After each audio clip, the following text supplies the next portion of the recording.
We are about to take a journey through time, space, and more to the point, through the griftoverse itself.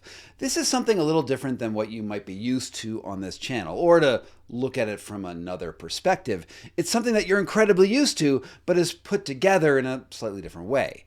Over the next 3 or 4 hours, I'm going to play you a compilation of some of my favorite videos on this channel where I exposed health scammers of all shapes and sizes, from the founder of Athletic Greens to the longevity doctor and Epstein affiliate Peter Attia to the quantum healer Joe Dispenza, David Sinclair, who's a researcher at Harvard who uses his affiliation to sell half-baked ideas to venture capital firms, to the inventor of this plastic octopus massager on a stick, and then finally to the backstory of the inventor of this highly addictive health elixir that is getting people killed. And all along the way, I'm going to jump in between these videos and give you some of my own thoughts about what they were all about.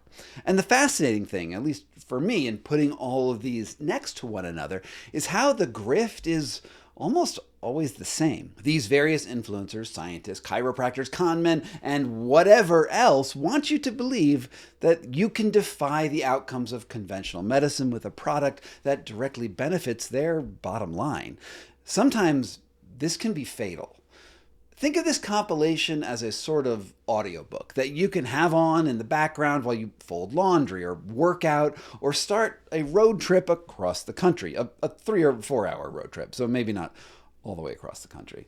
Maybe it's the sort of thing you want to have on while you make dinner or maybe take a nap. I've edited out almost all of the promotional parts that I could find, and I've minimized the music on a few videos where I didn't think the music really worked. And if you happen to be a superfan, there are also a few Easter eggs in here along the way that are just for you. So with that out of the way, let's dive into my first video of the series, The Junk Science of Athletic Greens. You've seen the endorsement. The reason I still drink AG1 once or twice a day is that it provides all of my foundational nutritional needs. So I take Athletic Greens in the morning. That's why I choose AG1. I take Athletic Greens. AG1 is a green slurry shake that makes nutrition easy. AG1 was designed to meet all of your daily foundational nutrition needs. It will repair your gut, it will improve your mood, and you will just feel better. For just $3 a day, or about $90 a month after you use an influencer's discount code. If you'd like to try AG1, you can go to drinkag1.com/Huberman. I mean, I guess that sounds great. Who doesn't want nutrition to be a little easier? The sales pitch has made AG1 a billion-dollar company and a staple on ad reads on every fitness-forward podcast. I mean, unlike other shills in the wellness world, their website features clinical science and flashy graphics of your obviously nutrient-deficient self filling right back up to optimal levels. It's so awesome that it will make you want to dance.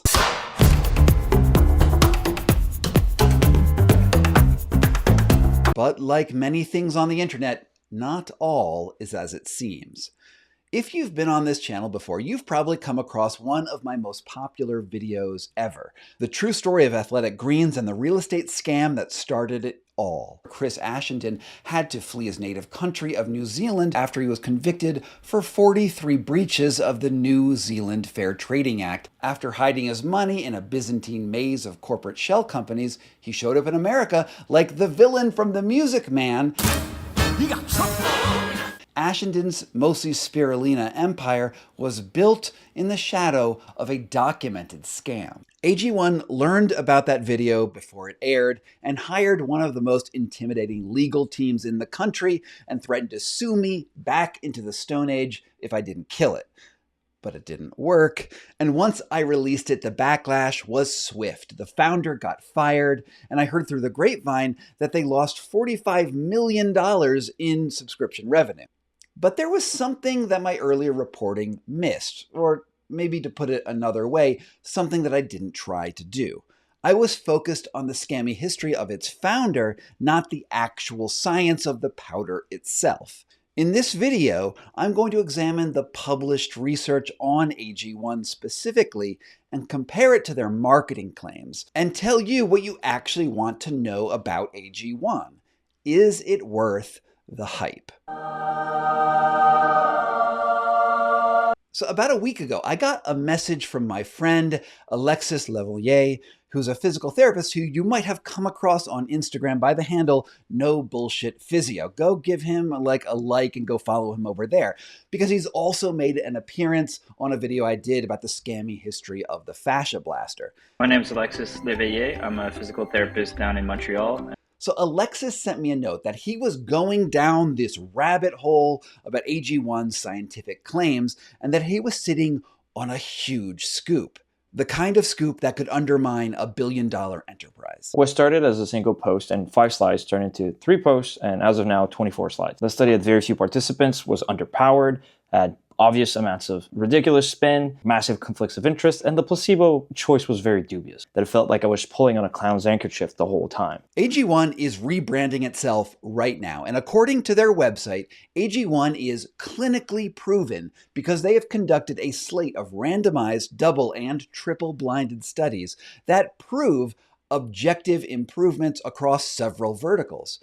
Their flashy marketing page purports to show data that AG1 fills nutrient gaps and will 10x the number of healthy bacteria in your gut after just a few weeks. I mean, look at this. It just screams healthy science, doesn't it?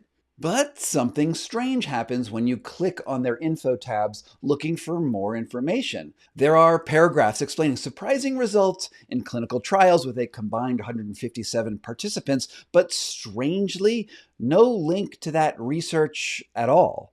Which is suspicious because if you make a claim that your product is, quote, backed by science, shouldn't there be some published science to back that up? I mean, where is it? I reached out to everyone on the clinical team individually through email. I posted on all of the social media verticals that I could find, and I emailed the press team asking them just one question. If you are making clinical claims, can you please show me your results? At first, all I got was silence. None of the scientists wrote back. But eventually, after about 3 days, a woman named Chloe from their PR team responded with a longish email that I'll post on the screen here if you want to pause and read the whole thing. But to summarize, she wrote that all of their studies are gold standard science, but she couldn't share the results with me because they haven't yet gone through peer review, and that the best practices of science mean that she can't even share the abstracts until after they've been officially presented at conferences, which is weird, right? I mean, if you're promoting your results on your website and in advertisements, then it would seem that they're already public. If you're all about the science and all about transparency, then why lead with marketing? What are they hiding?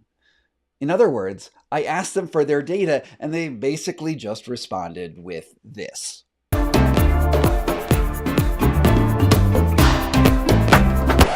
Wait, what? AG1 just updated their website?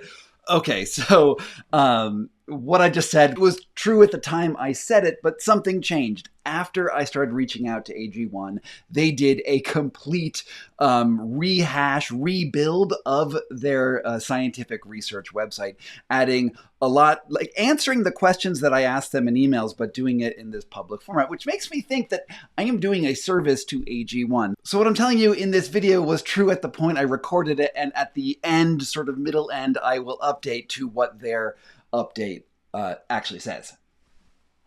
Journalism's hard. So let's do what we can. If they are going to lead with marketing, let's fact check what they've actually published. The research page on AG1's website is like walking into a parallel universe where everything has the appearance of highly produced scientific rigor, but has very little behind it. They have a bunch of infographics and additional research tabs. And at the bottom of the page, there's this peer-reviewed research section. Now, my guess is that 99% of people who land on this website will just see that there are references, but won't actually click on them. And this makes sense because when you see citations at the bottom of a research paper, you assume that those citations refer to the claims you make in the paper, right? Now remember, AG1 is making clinical claims, which means scientific studies are conducted on humans showing beneficial results. So let's go through them one by one and see. There are 4 citations. The first one is essentially a think piece on what constitutes ideal nutrition. So yeah, not that one. The second one expounds on the idea of nutrient synergy, again, not clinical. The third is a simulation they ran on prebiotics in a petri dish that produced no substantial results.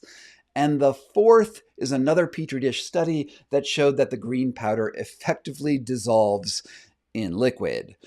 All of that is to say that none of the science down there matches the claims up here. Specifically, there is no study with a combined 157 participants across 4 clinical trials where 87% of individuals had at least one dietary nutrient gap, whatever that means. Their PR team assured me that the science is on the way. They just need to finish their peer review and then present their findings and then get around to publishing it. But their results are pure gold standard. Which leaves the question, do you trust AG1 scientific claims on faith alone? Or to put it another way, do you trust a company that was founded by a convicted criminal who fled his trial only to land in America to seek his fortune selling supplements because it was a, quote, great business opportunity? Do they deserve the benefit of the doubt? While I think you can judge a company based on the character of its founders and past actions, let's just, for the sake of argument, give it to them. While AG1 won't share their clinical research, Alexis and I dug deep into all of the research that AG1 science stream has bought and paid for, and we did find a single study that they completed on actual humans. And it's notable that this is not one that is mentioned anywhere that I could find on AG1's website. Not even in that small print at the bottom that mentions several other unpublished studies. It is titled, The Effects of AG1 Supplementation on the Gut Microbiome of Healthy Adults, a randomized, double-blind, placebo-controlled clinical trial. That sounds pretty good. So what does it say? According to the paper, the AG1 science team followed 2 groups of 15 people to understand if AG1 was safe to consume and how their gut microbiome changed over the course of 4 weeks. They measured a whole bunch of markers, evaluated stool consistency, and people's subjective impressions with questionnaires. And the results were pretty underwhelming. These 2 graphs show the diversity of the microbiome, how it changed over the trial period, and you can see that those bars are pretty much identical on either side of the trial. In fact, in the second graph, the placebo actually looks like it was a little more diverse than the people who took AG1. So there's that. But AG1 also helpfully reported on the specific species of bacteria that changed over the course of the month, and these will change naturally anyway in anyone. And these graphs, well, they're just a little weird. Because they don't report on the same species in the placebo and the AG1 groups, it's not easy to compare the 2 except to say that they both saw decreases in Clostridium.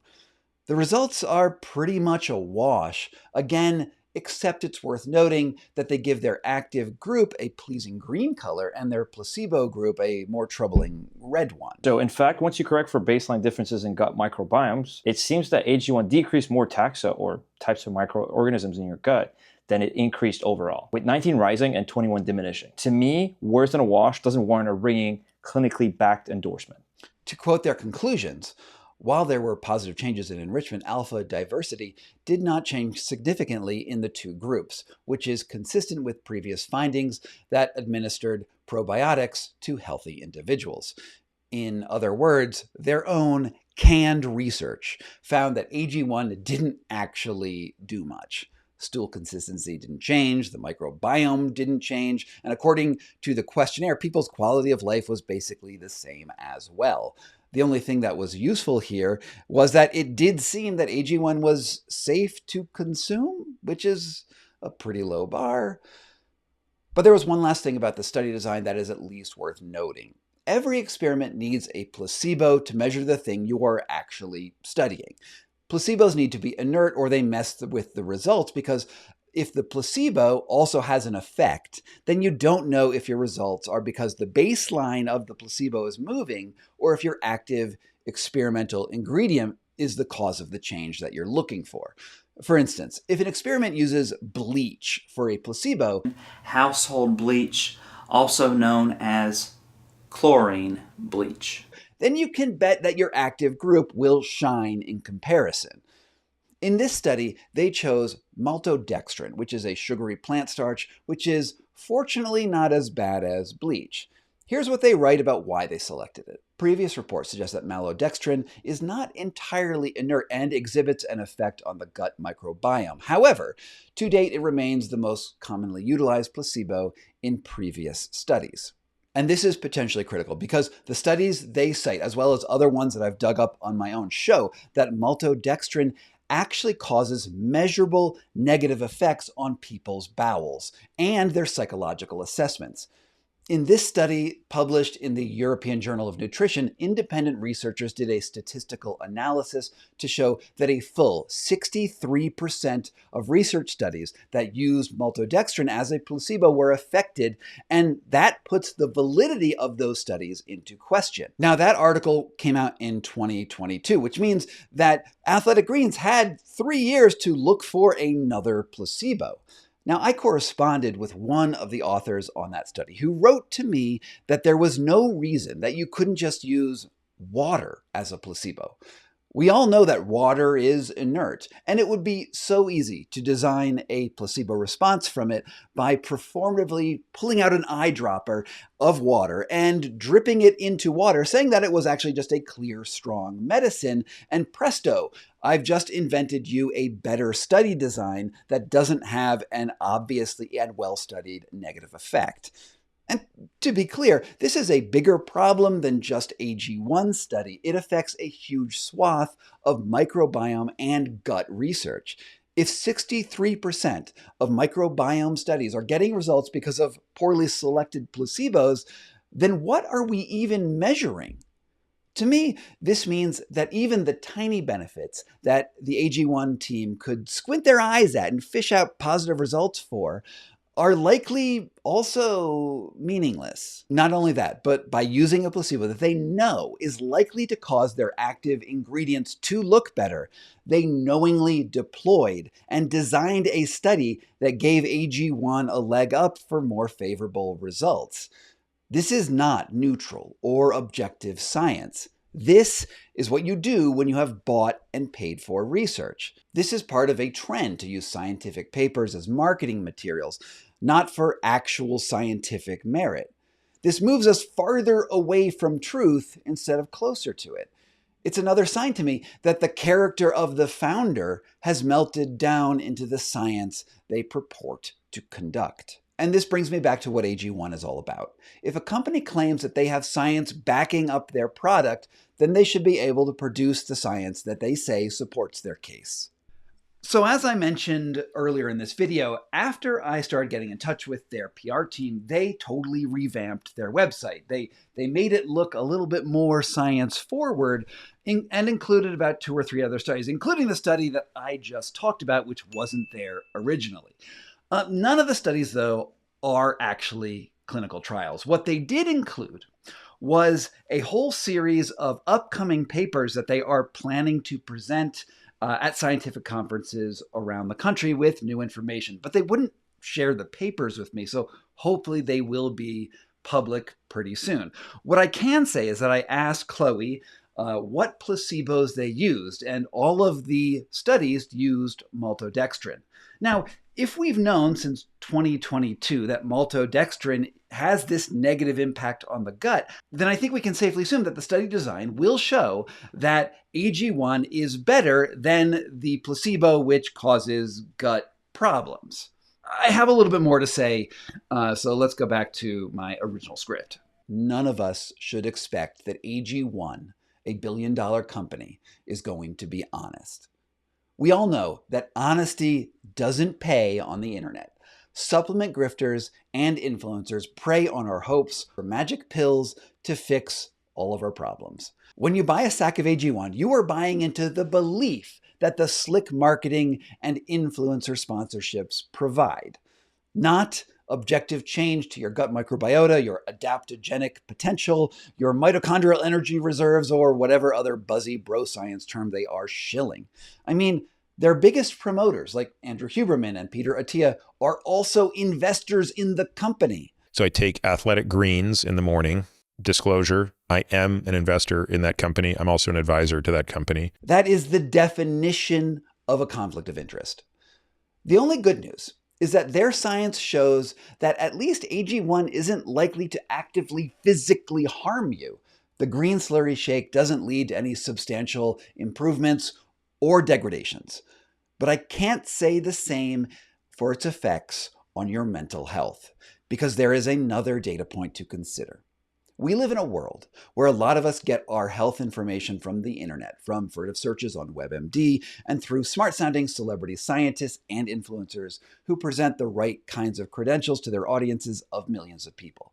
We listen to their bought and paid for advice and lend them even more credibility than we do to the constant drone of pharmaceutical commercials with their endless fine print on TV and online. We look for answers and are convinced by a veneer of science because very few of us have the time or ability to actually look under the hood and really understand what is going on for ourselves. Indeed, when we do our own research, oftentimes our lack of basic scientific literacy leads us to incorrect conclusions. So I'm going to say this. While AG1 won't actively physically harm you, buying it does harm your mental health. Because when you fall for marketing of inert and probably useless miracle powders, you become more susceptible to other grifters in other areas of life. If you want to be mentally healthy, you need to be resilient to slick marketing and be as suspicious as possible of the wellness industry as you are to the horrors of big pharma. From Pokebear LLC in Denver, Colorado, this was Scott Carney Investigates. All right, present day Scott here, your guide through the griftoverse. The video you just watched wasn't the first one that I did about Athletic Greens, but it did answer the question that pretty much everyone asked was, does Athletic Greens actually do anything? And I think you have a pretty clear answer now about where I fall on that question. However, the real story, the reason I started reporting about Athletic Greens in the first place, and how this concept, this type of video actually has become one of my most popular subjects on this channel, all stems from the next video in the series, which is the true story of Athletic Greens and the real estate scam that started it all. This video, more than pretty much anything else on this channel, explains the business practices behind the supplement grift writ large. This is Chris Ashenden, a convicted criminal and the founder of the billion-dollar supplement company AG1. AG1 hired the most powerful defamation lawyer in the country to kill this video before it ever aired. But as you can see, it didn't work. What if a tasty green smoothie drink could meet all of your nutritional needs? Giving your body what it needs can sometimes feel really complicated, but it doesn't have to be. What if this same slurry of specially formulated macro and micronutrients was endorsed by some of the most influential scientists on the internet? Beneficial effects of supplements include improvements in our gut microbiome through the ingestion of critical micronutrients in the proper ratios. What would you pay for something this simple, this beautiful? Could you even put a price on it? This was 99 US dollars. It was 90 quid. It was 180 Australian dollars for this tiny little pouch. If you've been on the internet or listened to just about any podcast in the last few years, you've probably heard something about Athletic Greens, or AG1 as it was recently rebranded. We're Athletic Greens, here to make healthy habits beautifully easy for you. Lately, AG1 has come under a lot of flack for not really living up to the hype. A popular health trend creating quite the stir. What do you think about like the proprietary blend in Athletic Greens? The calling, for example, Athletic Greens 1 or AG1 a high-quality greens powder is a little misleading. I did AG1 about getting their certificates of analysis to see what the heavy metal load is or the mycotoxin profile, and they refused to share it with you? Correct. And while, yeah, I'm going to get into its actual nutritional claims, I'm also going to tell you a story that is almost completely absent from the internet. One that took me on a deep dive into court records on 2 continents, consulting with scientists all over the world, and into interviews that are easily available, but just about no one saw. This is the story of how AG1's billionaire founder, Chris Ashenden, had to flee his native country of New Zealand after he was convicted for 43 breaches of the New Zealand Fair Trading Act for a massive rent-to-own real estate scheme. While some details are still unclear, it is clear that he bilked dozens of people out of hundreds of thousands of dollars and then went on the run. After hiding his money in a Byzantine maze of corporate shell companies, he showed up in America like the villain from The Music Man and founded the most successful supplement company on the planet, not based on science, but on what he thought people would buy. Ashenden's mostly spirulina empire was built in the shadow of a documented scam. Now, there is a story, of course, of AG1's nutritional effectiveness or lack thereof. That is hugely important, but it's really only part of what's really going on.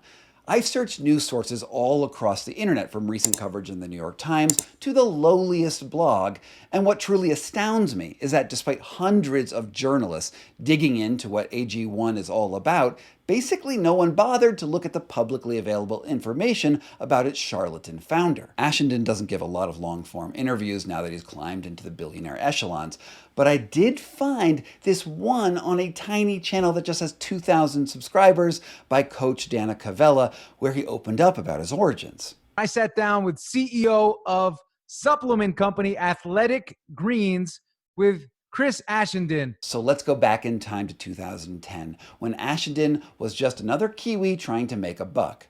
Now, he'd gone through some hard years, taking a stint as a used car salesman, and then as a police officer, all the time thinking of how he might one day make it big. I started a sports science degree at Auckland University.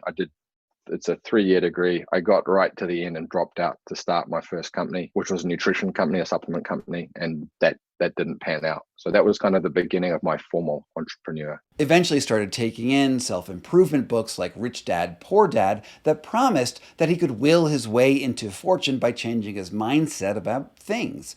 And then he found a book on real estate, an industry that is thick with people who swear by the law of attraction, and he was off to the races. So I read a book on real estate, on how to do up and sell houses and how to invest in property. And I could suddenly see like I can do that. I can see how to do that. Buying houses, doing them up and either selling them or renting them. That was sort of my first sort of successful business foray. Now remember, this all happened in the wake of America's real estate crash that ultimately sank the global economy. Ashenden was just one of a whole flock of speculators ready to cash in on other people's misfortune. In his native New Zealand, he began advertising a shady rent-to-own scheme where he promised people a chance to own their own homes by renting their way to financial independence. The catch was that while he promised people ownership stakes in the properties that they were renting, the reality was that Ashenden remained the owner on the deeds. According to the judgment by the New Zealand Department of Justice, by encouraging vulnerable people in the mistaken belief that they were acquiring home ownership rather than a package of rights and obligations, which, on any view, fell far short of that concept, folk were lured into commitments which were a recipe for disaster, in which they lost most everything that they put into the property that they were seeking to acquire. Indeed, they were given to understand they had acquired. Let me explain how bad these deals really were. According to the Commerce Commission, if the people who signed up with Ashenden wanted to leave their homes for 30 days or more, or made unauthorized home improvements of any kind, or missed a payment by more than 28 days at any time over the course of 30 years, then Ashenden's company could seize their home and retain all of the money that they'd been paid over that time. But that's not all. The renters had to maintain the house in the same condition it was purchased in, or it could be forfeit, which is insane if you think about the 30-year term of the contract.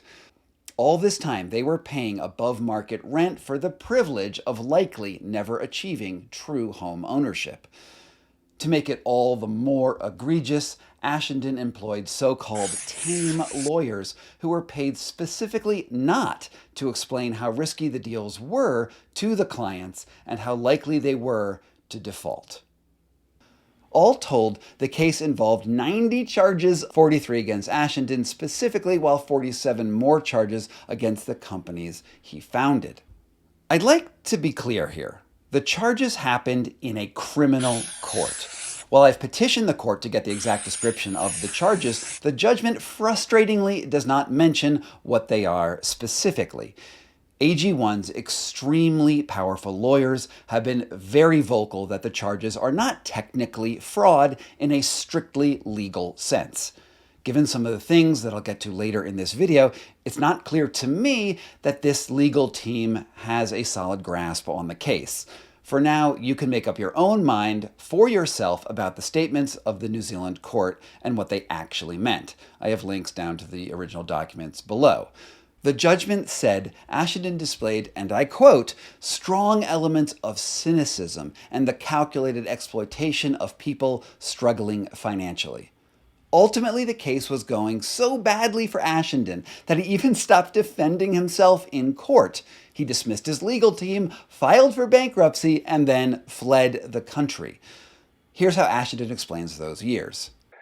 After that real estate piece, I traveled the world for a while. Then I had a finance company. All of that stuff got wiped with the global financial crisis. I had some pretty dark times with litigation, bankruptcy, sort of absolutely going back to the bottom of the well to then dig out and come out. I'll be honest, man, I was hitting the bottle for a little while. They weren't good times from a psychological standpoint. So it was the psychological health, and I was insanely passionate, and I still am, man, about the fundamental drivers for happiness. And I think, again, like one of the things I'm most proud of is I could have gone for shortcuts when I was in that hole, and I'm really proud of the decisions I made to just build something that I would be proud of for the rest of my life. The New Zealand Department of Justice, on the other hand, put it this way.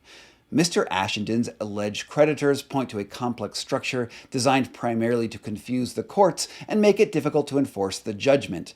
Mr. Ashendon's petition for his own bankruptcy in this country seems directed at ridding himself of modest obligations by way of credit card debts and student loans. And that is quite a way to spin going on the lam, isn't it? Now, there are a lot of details that I am sure other reporters will follow up on. What I do know is that America is the land of reinvention, a place where a person can get a fresh start.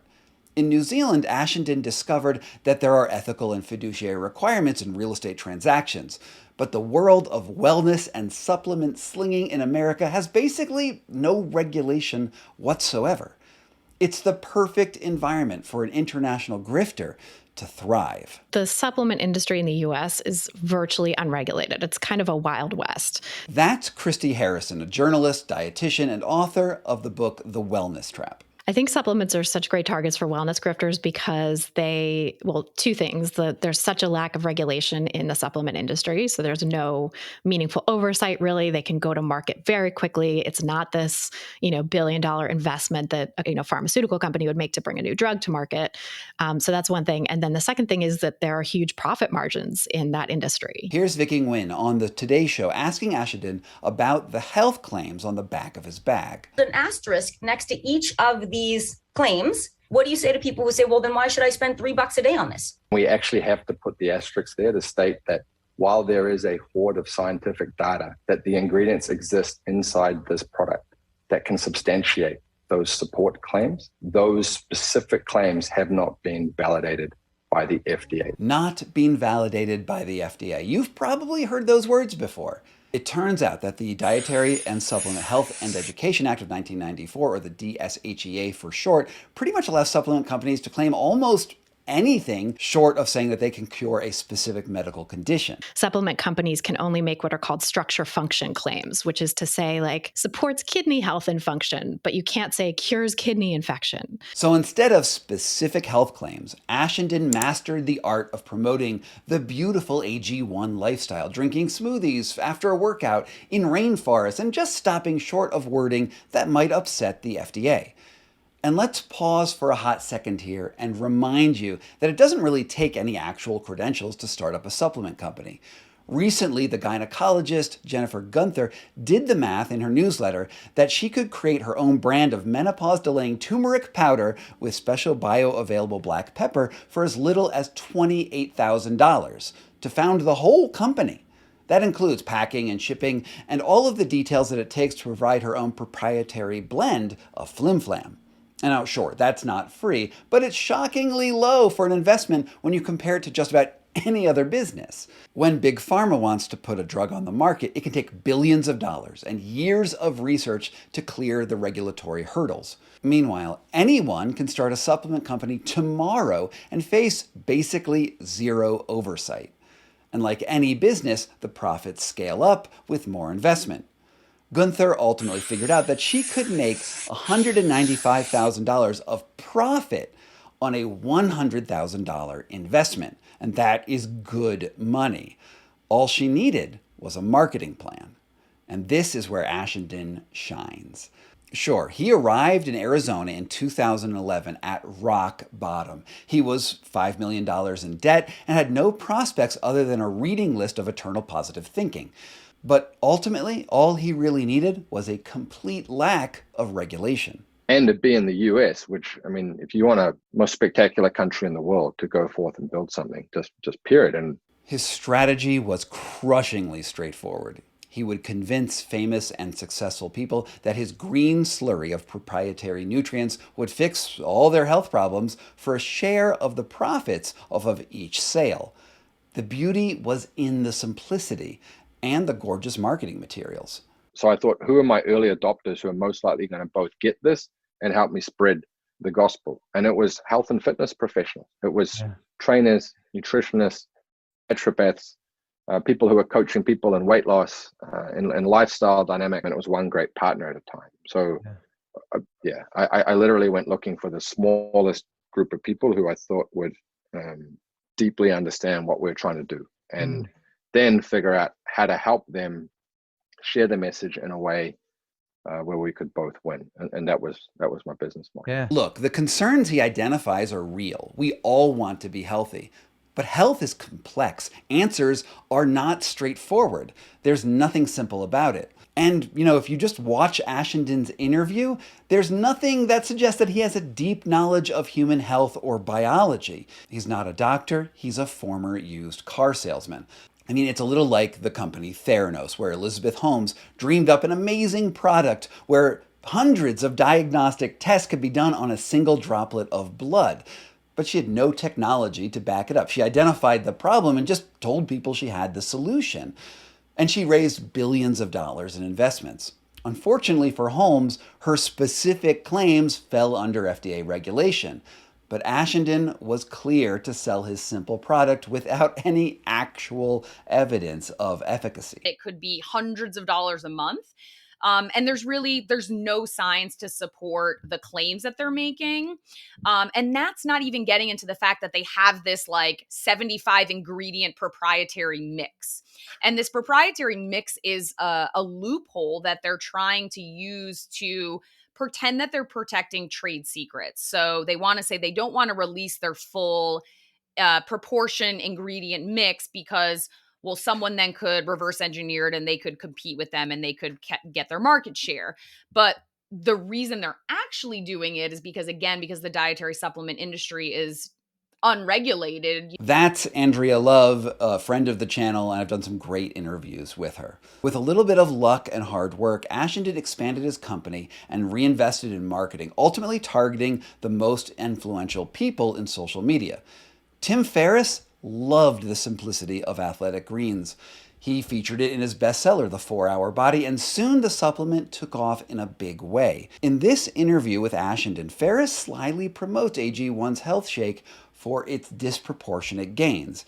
AG1 was, at the time, of course, a major sponsor of his show. Obviously, a handful of experiments in there that you were involved with. If you take a post-workout shake, most of the time you should take it before your workout, and I saw that in my data. So a lot of really simple ways to track a few very simple things for extremely disproportionate return on investment. AG1 thrived because of its partnerships with media influencers in a time when it was increasingly difficult to make money as a creative professional on the internet. I mean, you probably remember that podcasts found their first sponsors with direct mail companies like MailChimp, and then security companies like SimpliSafe, and then prepared meals sent directly to your home. Eventually, most of those advertising opportunities sort of dried up. Meanwhile, big brand car companies and luxury watches and pharmaceuticals did not and have not invested in small creators.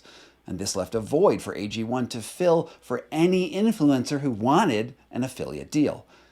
AG1 reportedly spends $2.1 million a month on affiliate ads. They also signed more lucrative sponsorship deals with top influencers like Andrew Huberman and Peter Attia, both of whom ended up as scientific advisors, even though neither has any sort of specialty in nutrition. Huberman is a neuroscientist who specializes in ophthalmology, and Peter Attia is trained as an oncologist, meaning he treats cancer. Now, I've done videos on both Huberman and Attia, and I do not want to get bogged down now on the specifics of their shaky scientific communications. Suffice it to say, though, that out of all of their sponsors, AG1 is by far the most problematic and the most profitable, and they both know that its research is just not up to snuff.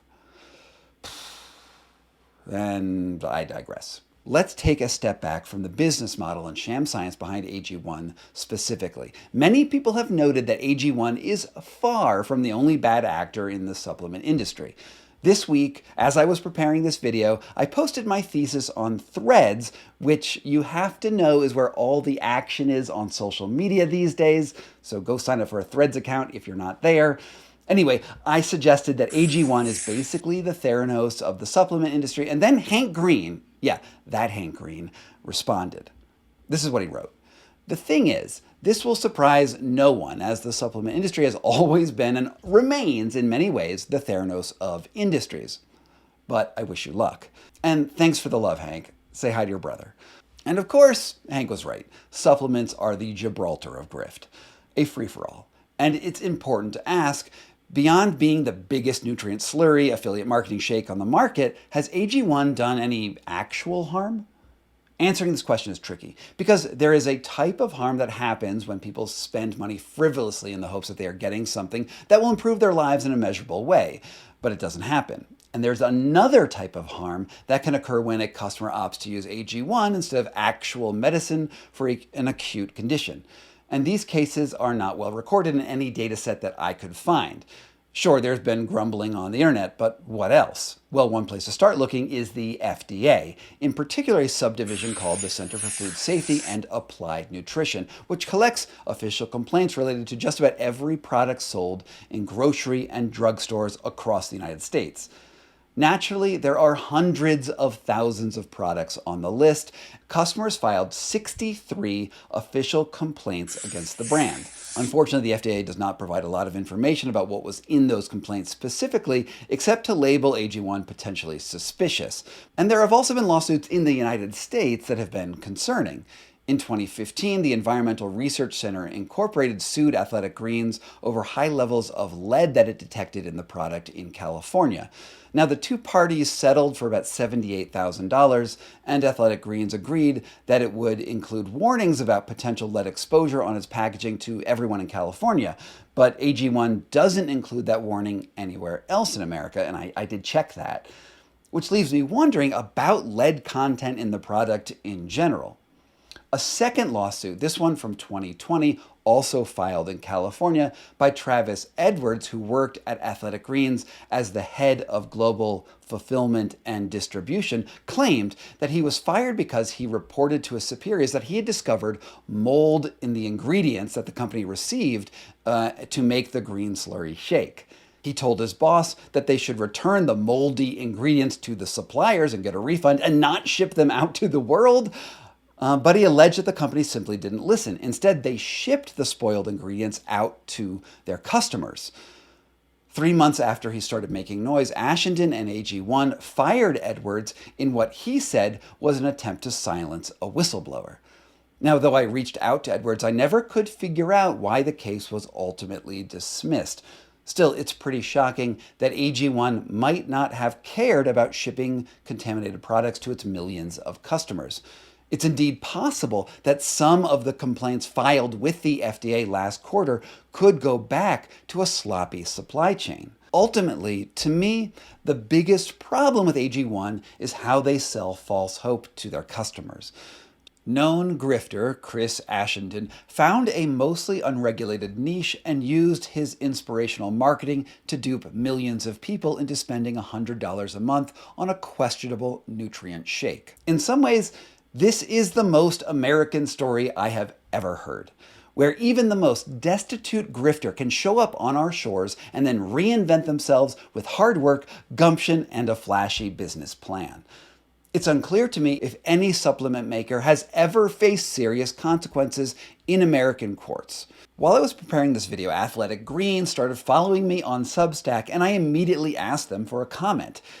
They got an early access to the video, I think through my very affordable premium membership plan, and then they immediately wrote me with a few clarifications. A spokesman at AG1 wrote that Ashenden has never been charged with an arrestable offense, and that all fines and retributions were paid by September 2014. AG1 further denies the allegations by Travis Edwards about mold in the supply chain, and that AG1's in-house research team continues to develop and refine the formula for AG1 based on scientific evidence for efficacy and safety for the ingredients that we use. Before moving on, I want to just pause to say how insane talking with AG1's team actually was. This wasn't just some lowly PR person or run-of-the-mill legal counsel. AG1 retained one of the most powerful lawyers in America to respond to my initial reporting that appeared on Substack. Megan Meyer, the founding partner of Meyer, Watkins, Phillips, and Poosh, was one of the people behind the $787 million defamation settlement against Fox News in the Dominion voting machine case.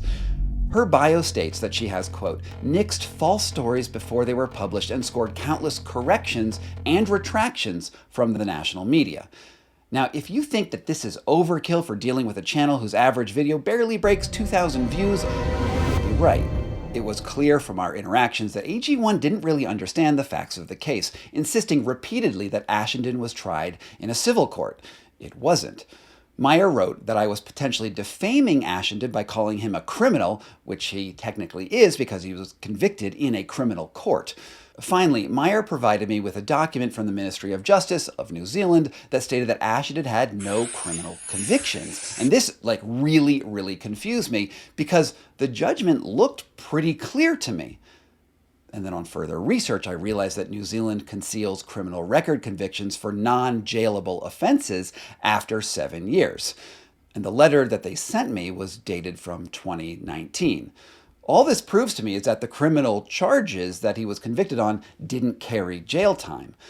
And honestly, this feels like it was all part of the same grift that Ashenden has been using all along, to use what privilege and marketing resources are at his disposal to confuse and obfuscate the truth of what's really happening, whether it's selling impossible real estate dreams to destitute people, impossible healthy nutrient shakes to an uncritical audience, or now trying to nix my factual reporting with high-priced lawyers and misleading documents.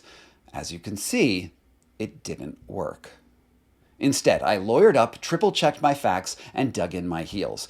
If anything, the heavy-handed approach has only drawn more attention to this project with a huge influx of amazing new subscribers on my Substack. And incidentally, if you're going to subscribe to this channel, do it on Substack because Substack is where I have the most control over the information that I send to you. And before I go, I want to leave you with a few words from Andrea Love. So is it surprising that he is fraudulent? No, it's not surprising. It's also not surprising that he fled to the US. Again, I'm not 100% familiar with the regulations in New Zealand, but the regulations on supplements are extremely lax here. And so it's an obvious place to go if you want to fly under the radar and make a lot of money by exploiting people. And with that hopeful note, maybe that's all I have to say about AG1 for now. If you happen to be watching this video with ads inserted, I will bet you that there is at least a small chance that YouTube played you one of their ads over the course of this video.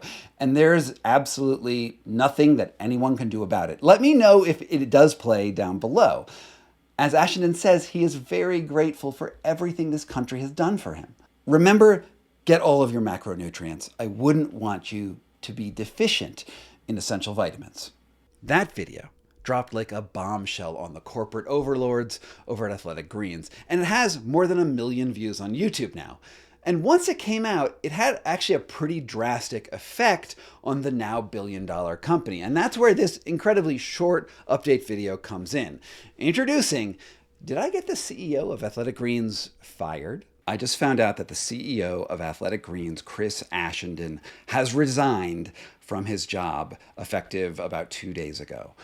A month ago, I put out the video about his criminal background where he had been convicted on many charges for running this pretty horrible real estate scam. And, you know, if you haven't seen it, go watch the video. I'm gonna put it right here. But I just want to say that thank you so much to everyone in this community who has supported my work along the way. You know, those of you who've been following me know that Athletic Greens, which is valued at $1.2 billion, hired one of the most powerful defamation attorneys in the country to try to stop my reporting from coming out in the first place. I mean, the attorneys that were involved were the ones who took on Fox News on behalf of Dominion Voting, where they won a $720 million suit. And the lawyers involved, you know, if you look at their website, it just said that one of their roles is to nix coverage before it comes out. And, you know, I talked with my legal team. There were many strategic behind the scenes things going on. And the lawyers were telling me that Ashenden had no criminal past and that I was going to defame them and that defamation could, you know, get me into legal jeopardy. But I was right. And I pursued. And now there's been a real world effect. And, you know, as an investigative journalist, I've reported on, you know, mafia over the years. I've reported on organ trafficking, cult psychology. And one of the depressing things about journalism is that you can get out there, you can get all of the information, and so frequently things don't change. So to see Chris Ashenden step down, I mean, this is something of a victory for journalism and for the power of truth. And I just wanted to say thank you to all of you who have supported this channel. Honestly, it would not be possible to do this work without you. And I mean, just thank you. And if anyone is inspired by this sort of work, please go check out my Substack, where, you know, we have this community of awesome people who are sending me tips all the time about what I need to look into next. And I so appreciate that. And, you know, I've got a lot more investigations coming down the pipeline, including next week on Tuesday about Joe Rogan and his enormous payout by a big pharma company for selling his supplement company. It's a really good video. And again, just thank you. And that's all I have to say for now. From Pokey Bear LLC in Denver, Colorado, this was Scott Carney Updates. It was Scott Carney Updates. That concludes my 3-part series on Athletic Greens, but we are just getting started with this compilation. Now we're moving on to someone who, until recently, was probably the internet's favorite doctor, Peter Attia. In this first video that I made about him back in April 2004, I wanted to understand how his various product sponsorships affected the way that he presented his medical advice. It's more troubling than you might think. Introducing Follow the Money, Peter Attia's lawsuit against Oura Ring. My friends, we have a lawsuit, which means that things that big companies and famous people wanted to keep hidden are dropping into the public record, and this one is a doozy. In July 2023, the longevity doctor Peter Attia sued the fitness tracking company Oura ring, claiming that it owes him $1.3 million in unallocated stock options. But this is not a run-of-the-mill lawsuit to collect on an overdue bill. It is a blueprint for the relationships between medical companies and medical influencers, and offers us a rare peek into the money that moves around behind the scenes that subtly and sometimes overtly affects the way that all of these people communicate human health information. It details how much money Attia was supposed to be paid, how and when he took direction from Oura to land stories in the mainstream media, and most importantly, at least to me, his role in placing the fitness tracker into scientific studies in order to market the product. In this video, I'm going to explain how the hidden network of sponsors behind Attia's very well-respected brand affects the science that he communicates to the public. Now, none of this, to my knowledge, is illegal, and, well, that might be the problem. The things that pop out to me in this lawsuit might sound like I'm going after Attia specifically, but my larger point is that the sorts of business arrangements that Attia exposed by filing this lawsuit have become the norm for how most of the public consumes science communication. Now, before I go into the sordid details, I want to state outright that I think Peter Attia is a really inspiring guy and maybe the best science influencer out there. I read his book Outlive last month and was impressed by his measured approach to fitness and longevity. He doesn't jump onto every biohacking bandwagon that comes along and boils down his recommendations on longevity to paying attention to just a few major, admittedly addressable factors. It's not going to be malleable based on one pill, one magic workout, one fruit smoothie shake, or any such elixir. It's going to come down to a lot of hard work, a lot of understanding, a lot of sacrifice, and a lot of strategy. He is sensible where other influential scientists dazzle you with cutting-edge and ultimately usually unproven scientific treatments. Most admirably, he is one of the few mega influencers who is capable of changing his mind on things when new evidence comes out. For example, he started out as a major proponent of intermittent fasting, but eventually changed his position when the data mounted against it. That sort of intellectual flexibility is rare on the internet, and I commend him for it. And this is why it is just so fascinating to read this legal complaint that he filed against Oura, because despite his demeanor and logical mind, I find it, well, I guess I find it depressing what his arrangements with corporate sponsors actually look like. If Attia is the best of the scientific influencer lot, then my guess is that the contracts that other influencers sign with their sponsors look sort of similar. Or maybe they're even worse.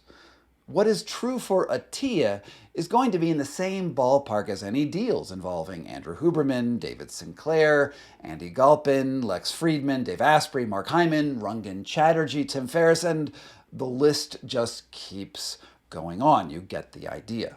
If you are making your reputation by being some kind of health authority, some kind of reputable credentialed authority figure, but you are taking money from a company in the exact space that you are making your content, then that is an absolute direct financial conflict of interest. That's Rohan Francis, a cardiologist from the UK, who is also YouTube famous, but notably does not, at least to my knowledge, take any sponsorships. So if you want to know exactly what Attia was doing for the money, well, his lawsuit points the way. The gist of the complaint goes like this. In April 2016, Carl Kivella, one of the founders of Oura, ran into Harpreet Singh Rai, an investor and one of Peter Attia's friends, at Whole Foods, and Rai decided to invest in the company and join the board of directors. A few months later, in 2017, Rai became president of Oura and wanted to bring Attia in as a scientific advisor.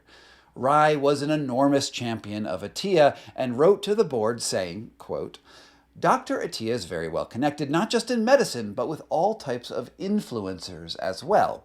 which is a clear indication that from the very beginning, Attia's value was at least half because he was influential.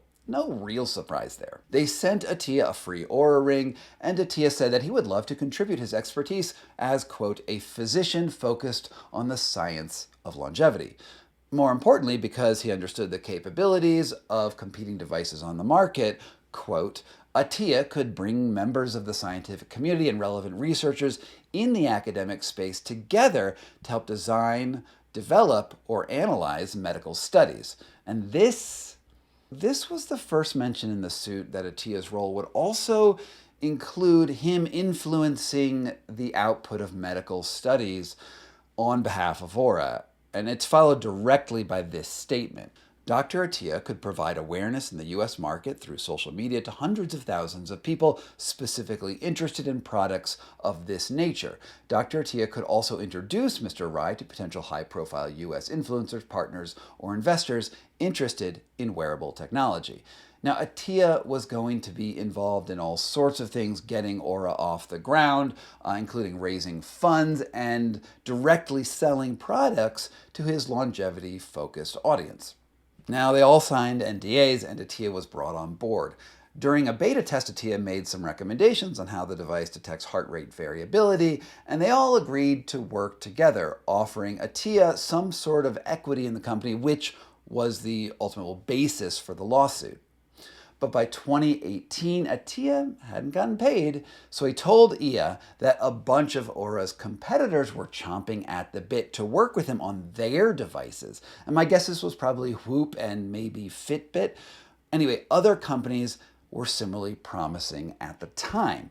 Now, I think it's important to remember that in 2018, there was no clear market leader in the fitness tracking space, and it could have turned into a winner-take-all situation where the recommendations of influencers in the medical field really mattered. I don't think journals really, have encountered this before, where you have celebrity individuals, people like Peter Attia or Huberman, who have huge audiences, to get them to talk about your product, but also then give it the additional credentials where they are not going to just run a trial or contribute to a trial. They're going to talk about that trial on their podcast. That's the purpose.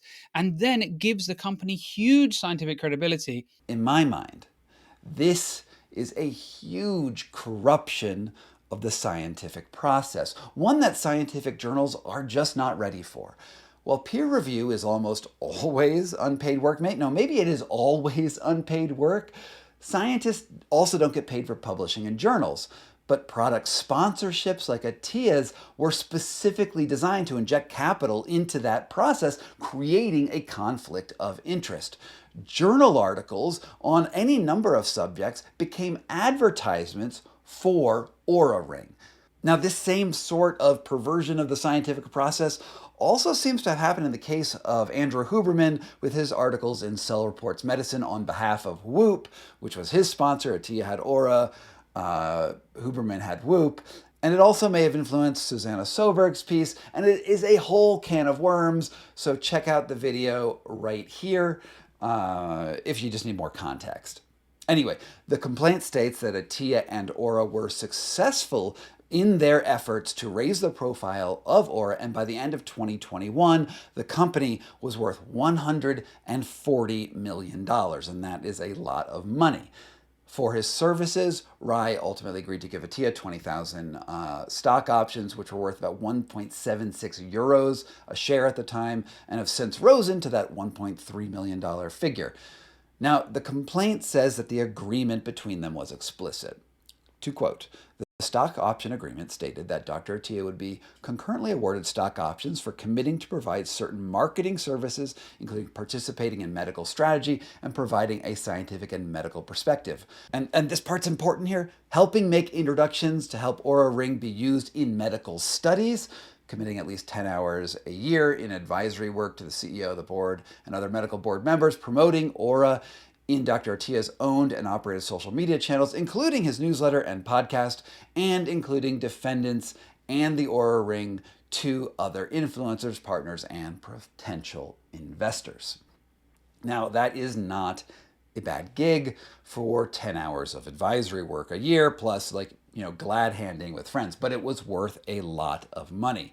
After they all agreed, Attia shows how effective he really was. One mention in his newsletter sold 1,000 rings right off the bat. That's about $300,000 of Oura rings for just a mention.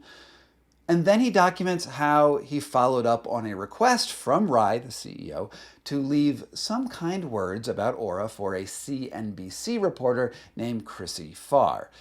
Now, then he actually points out the tweets, and the responses are really funny. Dan Fromer, an editor at a consumer advocacy publication, tweeted, "Please be sure to sort your replies by who's an angel investor in the company." Attia. He was directly promoting Oura Ring, and oh man, the good old days of Twitter when people actually called out conflicts of interest. Still, Attia's tweet was eventually picked up by mega podcaster and influencer Tom Bilyeu, who commended Oura for gamifying sleep. Everything was going according to plan. Now, Attia, along the way, also made introductions to the sleep scientist Matt Walker, who is now also listed as a medical advisor to the company, possibly with a sort of similar-looking contract. Now, at this point, it's worth noting that Oura's website lists 10 total scientific advisors, and Attia is obviously no longer on it. All of them have significant numbers of social media followers, and it seems that a follower count is a necessary credential for Oura to take your science seriously, which is maybe a little problematic. Like, who's on their research and development team? Anyway, that's the gist of what's happening in the lawsuit overall. I don't think that the outcome will all be that interesting. Attia will either get paid out, or will use some loophole in Finnish law, because it's a Finnish company, to avoid paying in full, or there will be some sort of settlement in between. Anyway, the rich people will continue being rich. But what really came out in the lawsuit was that Attia, who again is probably the most credible of this lot of health influencers, is that the number of companies that he had similar arrangements with. Suffice it to say, if Attia was a race car, you'd barely be able to see his paint. Here's my incomplete list that I got through the various biographies that he put out that list him as a sponsor or in an advisory position. There's a health tracking company called Biograph, a keto cereal called Magic Spoon, a fancy chocolate bar company called Foo Kitchen, which is actually in my grocery store, a diabetes management software company called Verta Health, a sleep supplement company called Doc Parsley, a continuous glucose monitoring company called Dexcom, a Kia car dealership in Hawaii, the podcast distributor Supercast, an intermittent fasting program in Bozeman, a company called Moonwalk Bio, which I can't really figure out what it does, but it appears to be in the, quote, cell reprogramming space. And of course, then there's Athletic Greens, a daily supplement company that sells vegetable powdered health shakes, where he is a scientific advisor. It's now called AG1, and the company is reportedly worth $1.2 billion and spends a minimum of $2 million a month on podcast advertising. That's for a company whose supplements really don't do anything. There's no really great science behind it. In addition to all of that, I also found out that according to a filing with the Securities and Exchange Commission, Attia is also on the board of directors of Frontier Acquisitions Corporation, which is registered in the Cayman Islands as something called a blank check company, which has roughly $200 million in capital to dispose of. I don't really know what a blank check company in the Cayman Islands does, but he's on the board with another longevity influencer named David Sinclair to invest in, quote, transformative and disruptive healthcare opportunities, whatever those are. Anyway, let's step back and take a look at the huge and very big picture. People listen to the Peter Attias of the world because they appear to offer credible perspectives on human health that go against the grain of whatever it is you get from your doctor's office. They appear to offer you fresh health perspectives and even hacks that allow you to outthink and even optimize yourself above and beyond ordinary care. We want there to be alternatives that are truly independent to the pharmaceutical industries that have failed a lot of Americans who mostly have terrible health care and have witnessed a long history of medical research malpractice. But just because Big Pharma has issues does not mean that Attia's revolutionary-sounding recommendations aren't influenced by the same sorts of conflicts of interest that made Big Pharma so terrible in the first place. Now, there was this article that just came out in the New Yorker, like yesterday, like right before I recorded this video, about Attia. And it stated that Attia's recommendations often look great on paper. The promises are awesome, but that he doesn't always have evidence to go behind it. To quote the article, Peter's theory of medicine 3.0 is that you get all of this long life where you're healthy and then you fall off a cliff at the very end. And it would be great if that were true. But there isn't any evidence for it, says cardiologist Eric Topol to the New Yorker. I mean, Attia's whole thing is that you want to extend the quality of your life as long as possible so that when you get to the end of it, you just sort of drop off a cliff and just like die immediately. This is what it means to square the longevity curve. In an ideal world, that red curve would be a straight line here that would drop vertically and instantaneously at the end of a person's life. And you don't have to suffer that sort of wasting away. And that is honestly, it's so appealing to me and to many other people. The problem is that we don't have the longevity science to back it all up. So he makes these recommendations on what he says the evidence which is appropriate for medicine 3.0, which isn't evidence, it's mostly anecdotes, because you can't do a longevity study on a population that's not dead yet. You just don't know how the outcomes all pan out. Anyway, if Attia can sell his scientific credibility to a company like Oura for $1.3 million and has 10 other companies lining up to pay him for similar services and maybe for similar amounts of money, then how independent is he really? For that matter, how independent is any health influencer at all who is on someone else's payroll? Let me just end with one classic piece of journalistic advice. If you are suspicious of someone's claims, follow the money. Because the money always leads the way to what people's motivations really are. And I really want Attia to be that beacon of health diagnostics. He said so many interesting things, but once you take money from one person and then you influence science sort of willy-nilly and on the payroll, then how do we trust anything that you do? How do we trust any influencer in the scientific space? This is why I think it's so important to be very, very wary as someone in the public sphere like myself of ever taking any sponsorships whatsoever. Peter Attia is a doctor. He gets paid, somewhere around $100,000 to $140,000 a year to be his personal, for you to be his personal patient. That is a lot of concierge medicine, and I think that's probably really good for the people who can afford it. But on a larger scale, when the money is dictating your medical practices, there are some serious, serious problems. And I think that influencers like Attia, like Huberman, like the whole list that I said in the first place, they're selling you hope with a veneer of medicine over it. And then they have all of these relationships underneath that are funneling money into their pockets in ways that may not be totally straightforward unless you get a lawsuit put out where they are directly squabbling over money in legal print. From Pokey Bear LLC in Denver, Colorado, this was Scott Carney Investigates.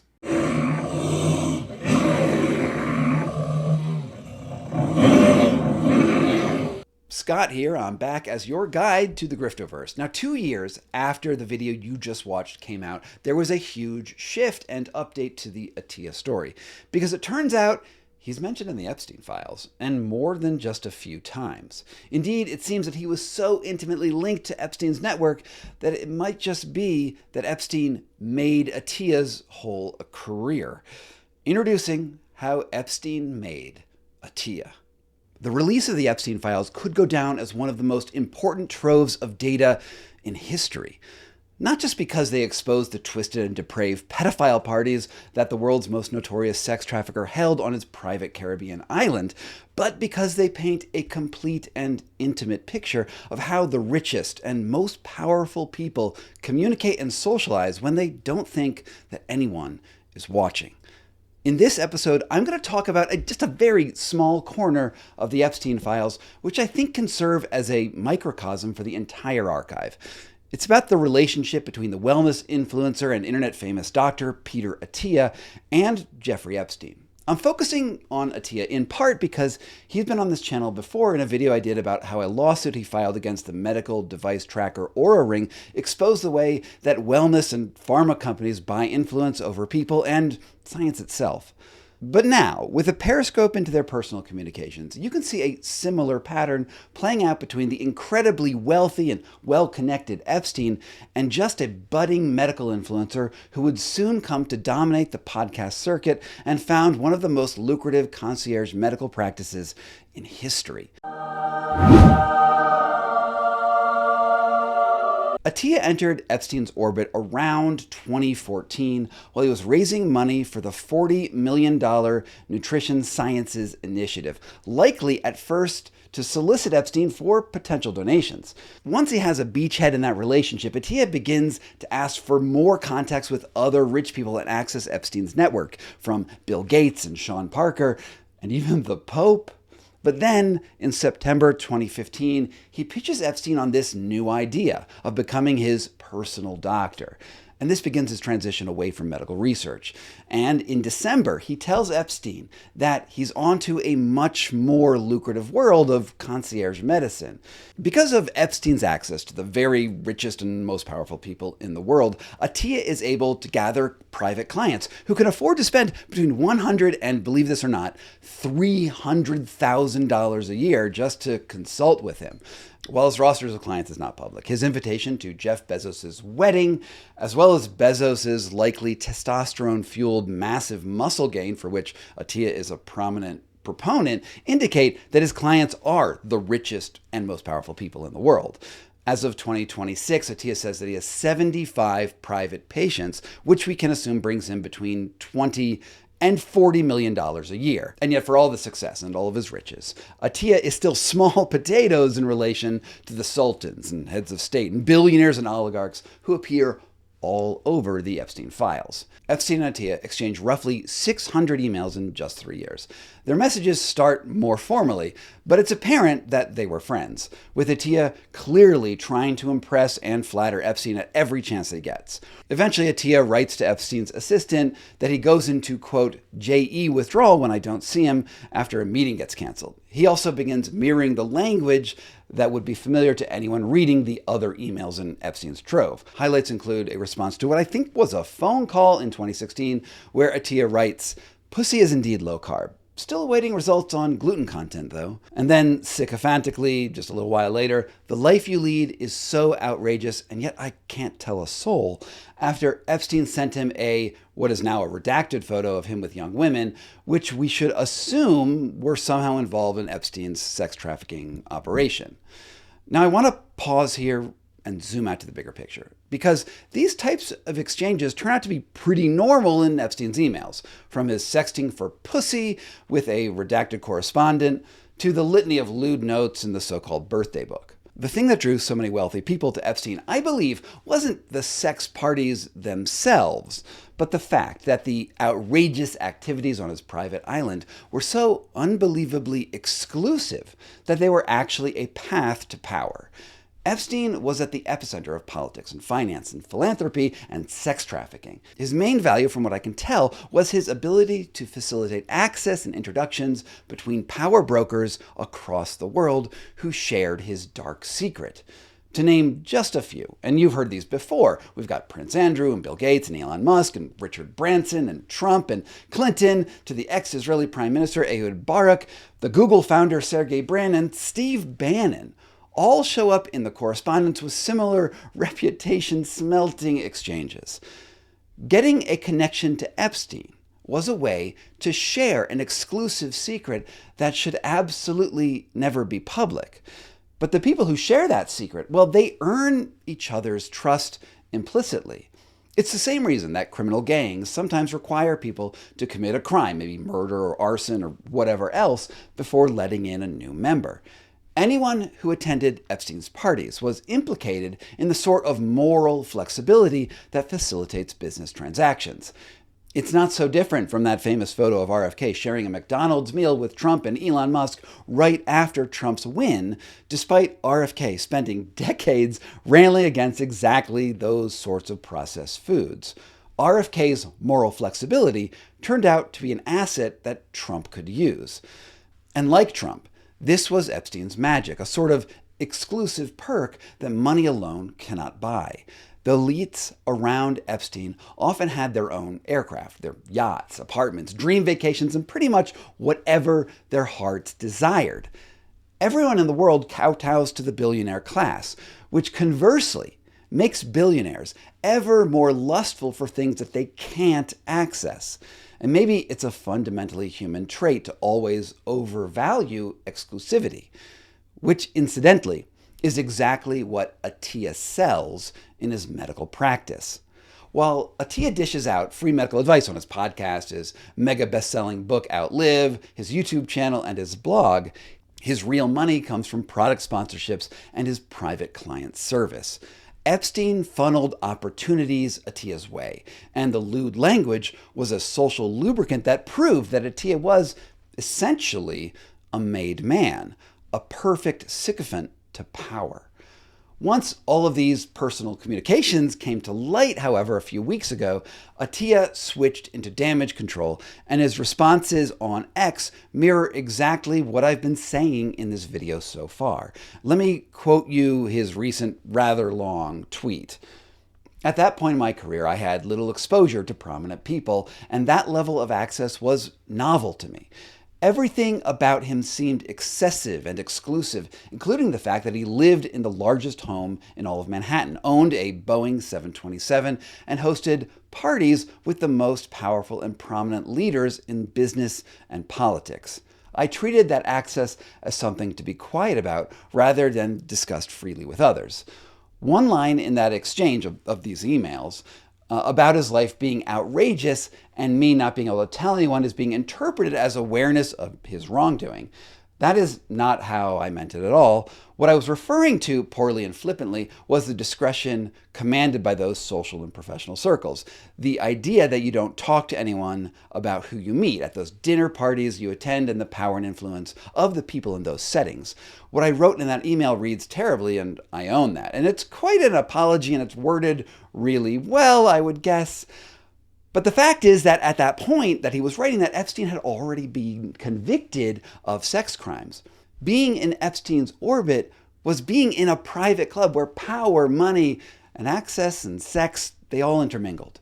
And the 3 million documents that have just been released show how this nexus of criminality and power connects an enormous chunk of the global elite to this one specific person and the places he inhabited. Which is to say that the real story isn't just about the way that Epstein abused women, as terrible as those stories have been, and they are terrible, but how power brokers all seem to agree that at least being okay with abusing women was the price of admission.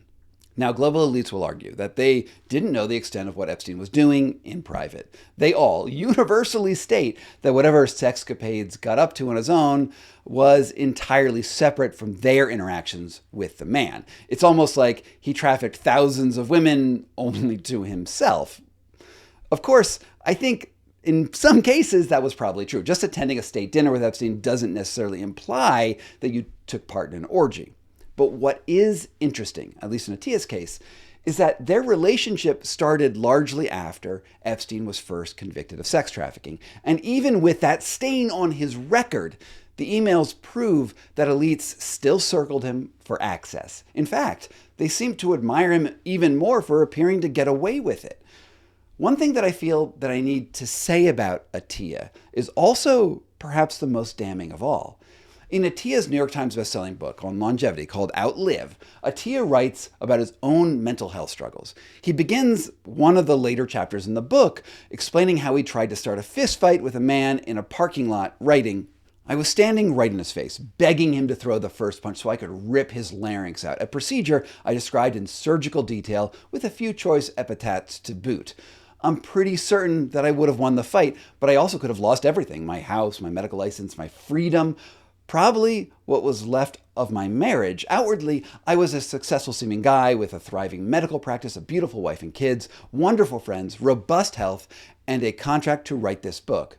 But in reality, I was out of control. Now, I do find it just a little bit funny that even while explaining how self-destructive his rage could get, he also makes a point of telling the reader that he would have definitely won the fight had they come to blows. It's the sort of detail that shows the state of his fragile ego and a desire for the reader to acknowledge his alpha manliness. Anyway, the important part of the chapter comes in actually the next paragraph, where he notes that, quote, on Tuesday, July 11th, 2017, at 5:45 p.m. to be exact, that his wife called him saying that their infant son was lifeless and blue and that they were on the way to the hospital. The nurse revived the child with CPR, but they weren't sure if he was going to make it. His wife wanted Attia to come home, but Attia was in New York at the time and he was too busy with, quote, important meetings. He leaves her to care for her child alone for 11 days.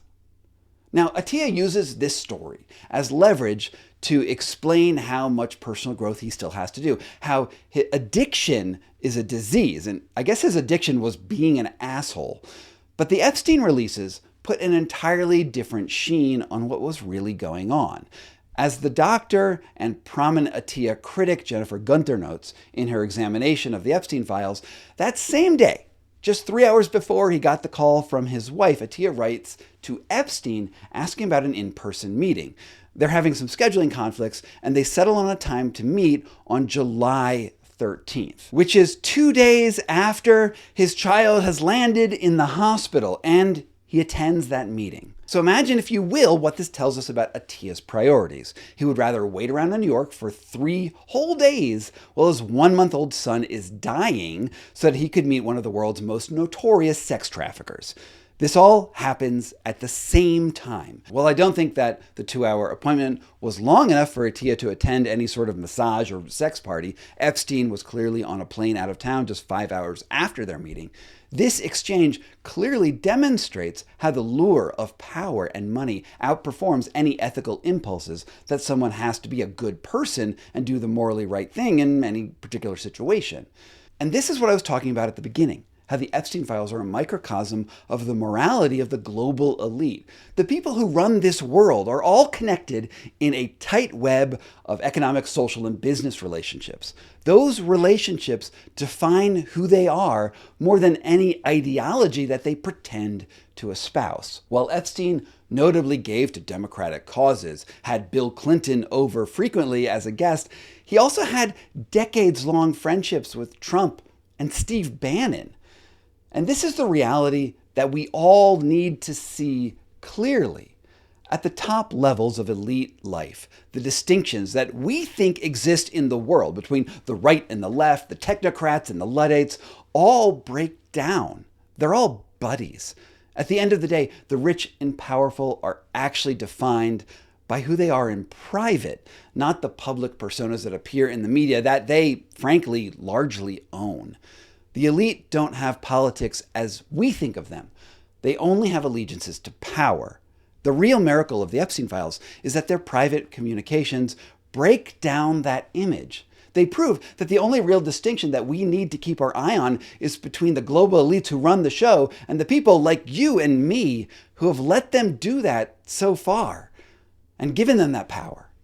The Epstein files are our opportunity to see reality for what it actually is, because none of these files, Epstein or any of those powerful people, wanted to be public. And with that, I have one more thing to say, and think of it as a homework assignment. The most recent release of files contained more than 3 million documents, including just about every email that Epstein sent or received over the course of a decade.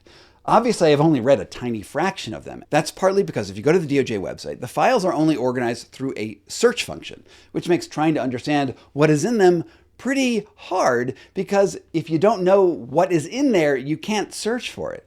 I mean, there's no way to simply scroll through emails to find out what's going on chronologically and then go to the next email to see how people reply. It's almost as if the DOJ is trying to make it hard for citizens to go through.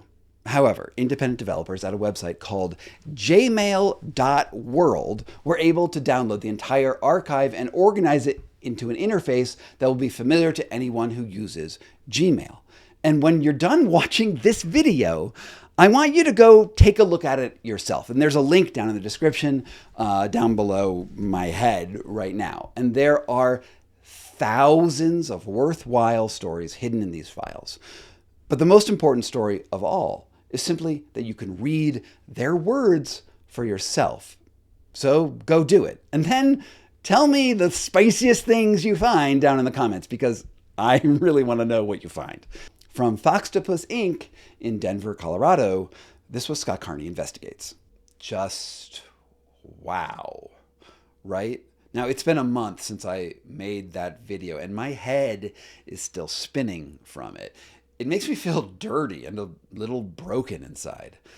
But this compilation series is just getting going. More than a year ago, women began reaching out to me that they had been using this cheap plastic octopus massager on a stick to cure their cellulite. And it turns out that the woman behind this magical device is, shockingly, a bit of a grifter. Introducing the true story of Ashley Black's $175 million Fasciablaster anti-cellulite scam. What if the doctors were wrong? What if conditions as varied as cellulite and hair loss, even lifelong scoliosis, could be rubbed away in a matter of weeks? Cellulite isn't real. It's just the connective tissue, and it's not even fat. Ever wondered if you could use your Fasciablaster on your back for scoliosis? And all you needed was this cheap, made in China plastic wand. We've seen this so many times that I even talked about it on my TED Talk. We actually went to market before we had the scientific studies. Would you be surprised if millions of women saw a chance to change their lives forever? I think Ashley just put plastic surgeons out of business. Or that soon after it arrived on the market, many women started reporting that the device was ruining their bodies. You know, the protocol was use till you bruise. My skin just started to slide down my body. From a lymphatic standpoint, you are causing extreme amounts of damage. And props up the device's reputation with fake reviews. You'll find nearly 100% five-star reviews for each and every product. This is the story of how a self-proclaimed anti-cellulite guru started an empire built on pseudoscience and grift. And yet, remarkably, despite selling more than $175 million worth of the product, she's running short on funds and asked her audience to back her company with a crowdfunding Hail Mary. Well, we raised a little over $3 million from our own audience. Based on what's being disclosed, it sounds like Ashley has taken or been given a $5 million loan from this money. And she sold $200 million worth of Fasciablaster products already.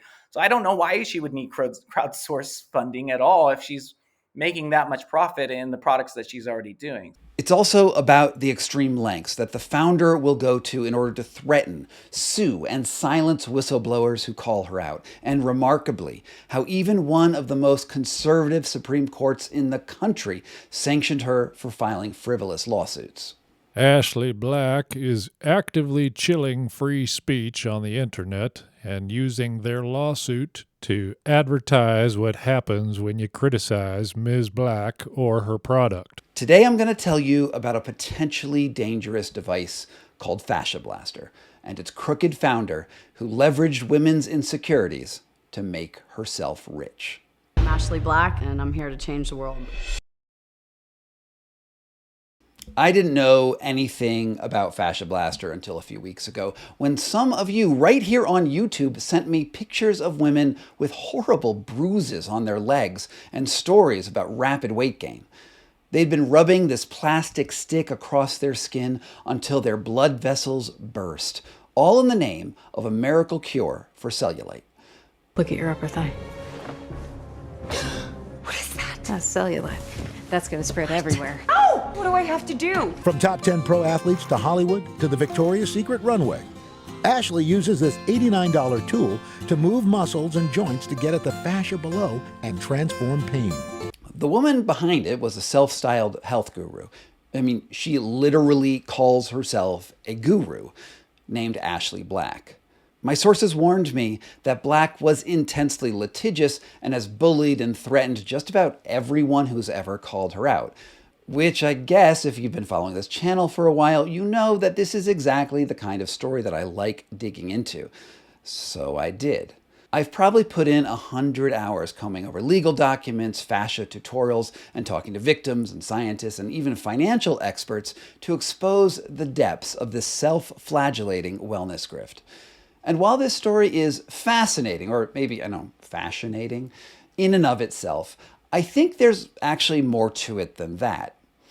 This is the story of an anatomy of a type of consumer-level wellness scam that is indicative of our natural desire to cure any human ailment with a miracle device and a discount code. It's about the predictable life cycle of those fads after they fail to live up to their promises and the desperate strategies of the founders to exit before it all goes belly up. Now, you should know that I reached out to Ashley Black on several occasions while I was reporting this piece, even posting a plea to Instagram and YouTube to get her attention when she didn't respond to my emails at first. Hi, this is a message for Ashley Black. My name is Scott Carney. I'm an investigative journalist out of Denver, Colorado, and I wanted to give you an opportunity to respond. Eventually, she did reply with this note where she agreed to an interview. She called many of my sources liars and also urged me to drop this story. And then you can hit pause if you want to go read the whole thing. Unfortunately, she ultimately backed out of her commitment to talk with me directly, so you will just have to rely on her own recorded words and the public record of overturned court cases, canned science, injuries, threats, and financial disclosures to make up your own mind about what happened. So let's go. Exercise fads are nothing new. Every generation invents new devices and methods and protocols and promises to cure the malaise of the age. In the 1950s, millions of people tried out vibrating belt machines to shake their fat away. If you don't mind a mauling, you don't have to work. The machines do everything. They beat you and knead you and pummel you and shake you. In the 1980s and 90s, butt masters and thigh masters took over the airwaves and streamed into every home in America. Suzanne Summers and the Buttmaster Dancers! Every single time you squeeze Thigh Master, you strengthen and tone right where you need it. And who can forget the shake weight? Shake weight harnesses the power of dynamic inertia to totally redefine strength training. Above all else, the holy grail of promises is simple. These exercises and devices wouldn't only make you trim, but could specifically target whatever part of your anatomy most irks you. Technically, the claim is called spot fat reduction. We're actually able to spot reduce fat. And every single device failed to deliver on the promise. Indeed, a spate of research over the last half-century has conclusively proven that spot fat reduction is a myth. But that hasn't stopped us from wishing that it existed. In the early 2010s, Ashley Black was working as a massage therapist in Texas when she had a stroke of genius. She had been using these cheap Chinese octopus massagers that you can get on Amazon or Alibaba for a few bucks to ease her clients' muscle pain, and she thought that she might be able to innovate by gluing them onto a stick. But the innovation didn't stop there. Drawing on her extensive academic connections and a team of scientists from NASA, Black... No scientists from NASA. Oh, so there weren't any experts? No experts. And no science? No science. But her qualifications, she has a medical degree, right? Mm-mm. Oh. So it's just a bunch of octopus massagers on a stick. Yeah, she doesn't even have a college degree. Right. Well, that's what she did. She put some plastic prongs on a stick and started to sell it for $89. I guess that was enough. At first, she targeted the same clients she rubbed down in her massage parlors, mostly athletes and the like. But through the magic of internet marketing and SEO, she soon discovered that a lot of women were concerned about cellulite. And soon the wand was able to fix just that. Could you just tell me, what you mean by it being a scam? Is that she had a product that she marketed improperly without any medical knowledge of what it could do to basically make money. Mm-hmm. And, at one point she said, I don't give a F if they buy it and throw it in the closet as long as they buy it. and she was bragging about how much money she was just going to make on the shipping alone. That's her then husband, Dari Samia. Of course, she needed an explanation for why it worked, and she came to decide that the key was how her device targeted the little understood tissue in the human body that you've probably heard of, called fascia. So what is fascia? Fascia is not just that stuff that's in the connective tissue matrix, it's everywhere. It connects everything to everything else. And so this tissue that used to be thrown away in dissections for anatomy for hundreds of years, honestly, is now taken a front stage of being a very important structure in the way you move and how it communicates up to the brain and controls the way we feel about our body. You've probably come across fascia while eating a steak. It's that white, stringy stuff that sometimes gets stuck between your teeth. These collagen strands suffuse all muscle and all tissues. But as far as anatomical structures go, fascia's role has generally been understudied by physiological researchers, with bench science really only kicking in the last few years. Which means it's also ripe for a pseudoscientific grift. My name is Alexis Leveillé. I'm a physical therapist down in Montreal, and I have a debunking page called No Bullshit Physio, where I just expose bad science. Alexis is one of many journalists trying to bring sanity to the griftoverse of wellness influencers. If you hear someone talking a lot about fascia, that is a very big red flag because fascia is poorly understood. It's because it's the Wild West. We don't really know what it does. We just know it has a role. It's an important tissue that was not known about before. So you can say anything you want because there's no data outright disproving claims. It's ripe for, charlatans.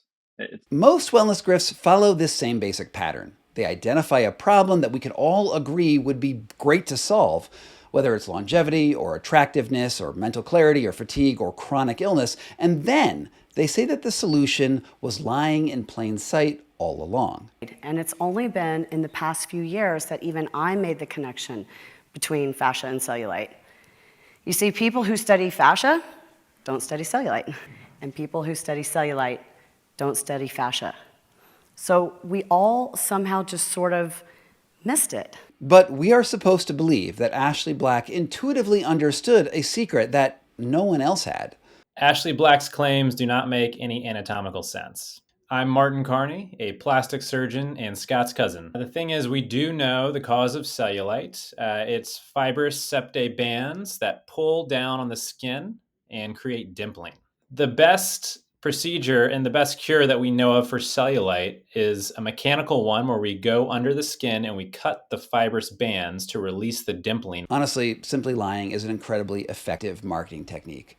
And once the product made it into the hands of consumers, Black cemented the impression of its efficacy with 5-star reviews and anecdotes that appealed to people's emotions and not their common sense. Here's a note from one of her employees who sent me an email detailing what it was like to work underneath Ashley Black. She turned off reviews on Facebook because she couldn't control the bad reviews, so she just turned them off. Instead, she started having the reviews hosted through her website, and they also have to be pre-approved before they will go through. Because of this, you'll find nearly 100% 5-star reviews for each and every product. Then, if you look into it a little further, you will find the same names reviewing over and over again. These names will be employees, or independent contractors rather, former employees, higher level staff, motivators, family members, and eventually the affiliates also began to do it as well. Again, the relationship to the company is never mentioned. Again, not legal. This way, no one will ever find anything negative. This tactic is just one of many reasons that you should remember that anecdotes are not evidence. Not only are anecdotes unreliable because they represent just a single person's experience, even when that person is being honest, but they're also incredibly easy to fake and manipulate on social media. So too were her hilariously bad attempts at photoshopping results, like this one, which clearly shows a photoshopped body on an older woman, demarcated by 2 different skin tones above and below the neck. Like most wellness grifters, Black's success also relied on developing a convincing enough sounding scientific language for why her specific $3 Chinese octopus massager on a stick was worth the markup above all other similarly ineffective anti-cellulite tools on the market. So here she is explaining how the different products in her Fasciablaster line are supposed to work. So just looking at the anatomy, fasciablasting makes so much sense because you're not going to be able to roll over this like a foam roller and get in there. You can't beat on this and get in there. You can't even cut and get in there. That's going to give you a little stretch. What you've got to be able to do is to have a tool that penetrates down into these fibers. Now, take a step back for a second and think about this. What do you think is going to happen when you run a claw laterally across your body as you aim to target ever deeper layers of tissue? So I use my friend's Fasciablaster, I guess we call it today, and my legs look ridiculous. These are bruises. These are all bruises. The protocol was used till you bruise. Here are Black's explicit instructions. On a pain scale of 1 to 10, look at my face. On a pain scale of 1 to 10, don't go over a 7, okay? Yes, you want it to hurt a little because that way you know you're breaking through the adhesions, but you do not want it to hurt a 10, okay? According to the pain rating scale employed by the Department of Defense, a rating of 7 is, quote, severe pain where it forces you to focus your attention on it and prevents a person from doing their daily activities. This is just one step under awful, hard to do anything. In other words, her warning to, quote, not go to 10 is still almost a guarantee that you will cause damage. And after the break, I'm going to tell you how much damage it actually caused. My name is Christopher DePrato. I'm a physical therapist at UCSF Medical Center and Medical School. I've been a physical therapist for about 22 years now. If you go by the prescribed format of something like the Fasciablaster, they tell you to do things up to 20 minutes of aggressive and deep pressure, where at the end of those treatments, you're going to be bruised. From a lymphatic standpoint, you are causing extreme amounts of damage. By her own account, Black took to the market before she had any clinical research on Fasciablaster.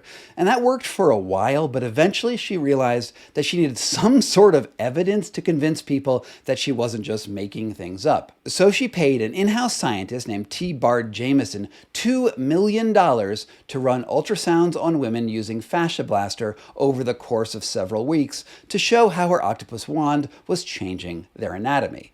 In contradiction to just about every other study done on cellulite, Jamison reported that, quote, these results indicate that FMT and FBD, fasciablasting, is generally safe and may be a viable method for treating cellulite. Here's DePrato again. So every study you ever read, you should always go down to the very end and see who the funding source was. If the funding source is from a specific individual that has a financial investment in the data looking a certain way, right away that study usually needs to be thrown away. And the details really matter with this, because if you understand that she's claimed to have spent $2 million on a study, that means she's paying people to come up with data that looks good for her business investments, which is really scary. And so if anyone that understands academia should understand that if that's the funding source, that study really should hold 0 to no weight. Still, for thousands of women, merely the appearance of scientific rigor was enough to get them to spend almost $100 on Fasciablaster and spread the message of its efficacy in flashy and highly curated social media feeds. But, of course, there came a backlash. Not long after the Fasciablaster hit the market, a few women started reporting that the problems didn't stop at just bruising. The Fasciablaster actually detached skin from the underlying muscle, creating this weird skin suit-like effect along with rapid weight gain. This is Karen Wallace, the owner of a beauty parlor in Texas.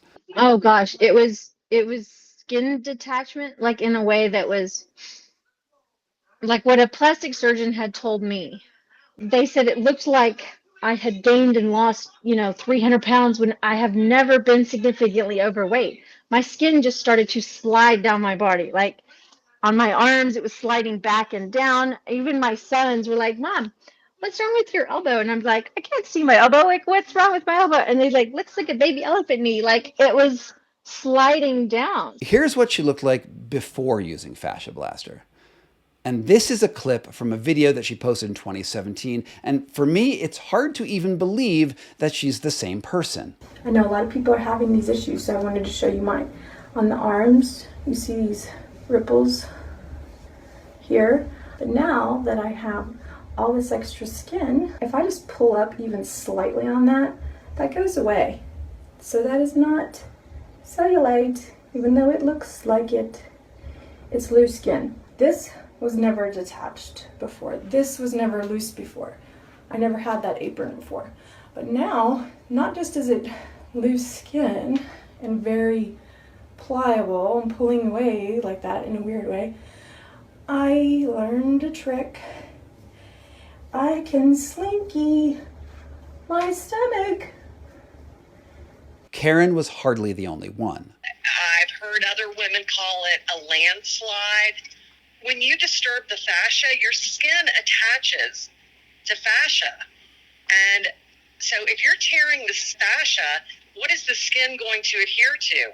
So yeah, I have a lot of sagging in my upper thighs. It damages these tissues to a point where you're causing permanent damage. Karen began posting on Facebook and even started talking to Ashley Black over Messenger. In my private message, she told me that no one else had gained weight. No one else had had any problems. I was the only one. I mean, like an idiot for a minute, I believed her. And then I asked the question one day, who else has had these problems? Like, is it anybody else gained weight? Has anybody else had these problems? And immediately, like, that one question blew up. Like 700 women commented on it. And then before they had a chance to take it down, there were people that had gotten in touch with me through that and told me about like this anti-group. Ashley Black saw the post that Karen and other women were writing about the ill effects of her product as an existential threat to her company. After all, if people were following her advice and blasting their fascia to the point of injury, she could have a real PR problem on her hands. Sales would suffer. She could get sued. So she pulled a page right out of every rich bully's playbook and went on the attack. Black filed a lawsuit against Wallace and the other commenters for their Facebook posts, telling them that they had to remove the content or she would take it all the way. True to her word, she hired a private investigator out of Los Angeles who sent threatening letters and spied on the forums that sprang up to warn women about possible harms. Honestly, I could do an entire video on the twists and turns of this case as it wound its way through various court proceedings and bullying maneuvers. But I will spare you those details unless you want me to do another video, in which case just tell me down below. But what you need to know right now is that Karen Wallace did the inexplicable. She fought Ashley Black tooth and nail every step of the way. Every time Black lost one legal case, she immediately filed an appeal in a vindictive attempt to bludgeon Wallace into submission. But Karen Wallace is a fighter, and it didn't work. They took the case all the way to the Texas Supreme Court, who in 2020 filed a devastating judgment against Black. Here's an excerpt. Black has engaged in a deliberate plan to discredit and quiet their detractors, prevent or remove negative reviews of ADB's products, and threaten those who made negative comments. For example, Black and her spies were watching them.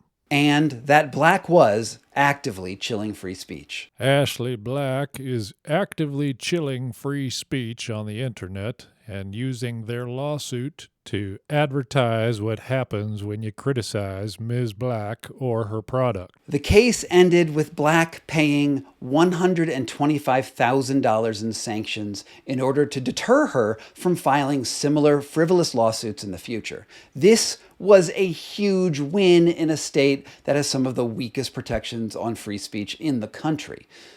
Here's Wallace again. You have to understand that when somebody is a liar, that they can't stop lying, that it's never going to not be a lie. Like, she doesn't care about what she's doing to people because, you know, all she's going to do is go on to the next con. After the lawsuit, Ashley Black's business, well, it sort of looked like it was falling apart. Right now, her Instagram looks like she buys thousands of likes at a time with suspiciously few comments, and some posts getting almost no traction at all despite her having 3 million followers. I mean, seriously, 17,000 likes and only a handful of comments? You can do better, Ashley. She recently listed her house in Firewood, Texas for sale and appears to be taking a $1 million loss on it with the pending offer. In other words, Black, she needs money quickly. In 2024, she turned to the miracle of the internet to raise funds directly from her fan base with no wand included. Now, if you go through her website, you will see an option to invest with us, which leads to a crowdfunding website called WeFunder, which states that she raised $3.4 million from 4,727 so-called investors. And I am sure she's going to regret this later, but she helpfully posted the last several years of her company's financial statements for public scrutiny. Now, I am not a financial expert, but I suspected that something was off the minute I saw it.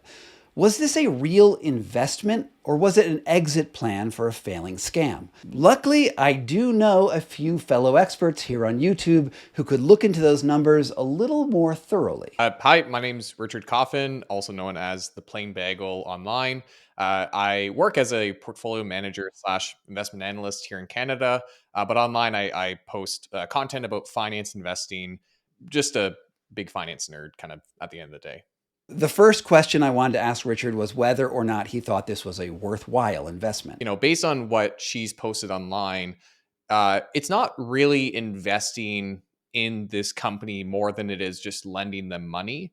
At least that's how it was kind of proposed. The short answer is no. From my perspective, it's a high risk business that's really focused on just one person's brand, and that comes with a lot of risk. While there wasn't enough detail to say that this was outright fraud, two parts of her financial statements were quite troubling. Based on what's being disclosed, it sounds like Ashley has taken or been given a $5 million loan from this money. And it highlights that $3.7 million was given directly to this managing member, and that $2 million was given to ADB Lifestyle LLC, which, from my understanding, is an Ashley Black owned company. Which is interesting because, you know, that adds a layer of conflict, right? And second, the quote investment wasn't for equity in the company as one normally expects that word would mean. Instead, it was for something called a convertible note. Convertible note is basically a loan that has the option of eventually turning into shares. And they pay like a 10% interest rate, which is seemingly very attractive. The issue is that because it's convertible and because of details left in the statements, that 10% interest might not be paid out in cash. It might just be paid in shares, meaning that effectively the people who have given this money, has loaned this money, might not see that cash returned to them in kind, but rather in the form of shares, which that becomes a lot more questionable. When you have a company like this, getting your money out requires either the company buy back the shares themselves, or there's a promise of a future payoff with an IPO or some sort of listing of like, well, if you just hold on, eventually we'll get so big that we can actually list on an exchange. And that's when you'll be able to sell your shares. I don't see this company going public. In other words, whatever Black does in terms of the total number of shares available or whether or not the company ever goes public, it could be that her investors don't have a path to get their money back at all. You issued 24 million new shares of stock. You were told that if new investors came along... How much were your shares diluted? How much were his? What was Ms. Ashley Black's ownership share diluted down to? It wasn't. One of the things that comes out of her statements was the unsurprising finding that the company puts almost no value in actual science. In a section titled Operating Expenses, Ashley Black Incorporated shows that it spent $8.6 million on advertising and marketing in 2022, but only $21,000 on research and development. This is at least a little surprising because the campaign also promotes her brand new rotating Fasciablasting device, which, when I look at it, frankly terrifies me. Of course, as I mentioned earlier, I did reach out to Ashley Black on multiple occasions when I was digging into her finances. After initially agreeing, she ended up ghosting me. So I don't know if she has cogent answers for why this is definitely not a scam. But in my reading of this, I think there is a decent chance that Ashley Black may try to exit the fasciablasting market entirely and find a buyer for her company so that she can live in the lap of luxury in her mansion in Costa Rica outside of an area where America has civil jurisdiction. I'll let the plain bagel have the last word on her finances. You do have to consider why is she raising money from fans and followers versus, say, banks and institutions. And usually there it's because the banks and institutions wouldn't see this as a good deal. So I have to ask you this, knowing what you know now, do you trust Ashley Black? So putting this all together, I can't say that I'm surprised that someone made a fortune with a cheap plastic device built around the idea that all you need to do to get rid of your cellulite is to hurt yourself until you bruise. Women are constantly shamed online for small imperfections that are natural and unfortunately inevitable as part of being human. It was the simplest thing in the world for Ashley Black to capitalize on that sentiment without any independent science backing her up at all. She succeeded because we all want to believe in a dream where we can live up to impossible ideals with simple fixes. There's probably more to this story to tell. Who knows? Ashley Black may decide to threaten and sue me like she has done to so many other people in order to suppress the truth. Should that happen, I'll be sure to give you updates all along the way. Thanks so much for staying with me on this exploration of yet another iteration of the rise and fall of a wellness grift. I am so grateful to all of you who have supported my channel over the years as I've taken on grifters and disingenuous scientists and companies all around the world. Your support means the world to me. If you want to stay on top of these stories that I have coming out, and even better, directly support this channel by getting early access to my videos, please go check out my Substack newsletter down below, and don't forget to like and subscribe. Until next time, keep an eye out for the grifters. Thank you so much to all of my supporters on Patreon and on Substack who make this work possible. If you want early access and to get your name on the honor roll, please check out those links down below. And, it just means the world to me that you're here. From Pokey Bear LLC in Denver, Colorado, this was Scott Carney Investigates.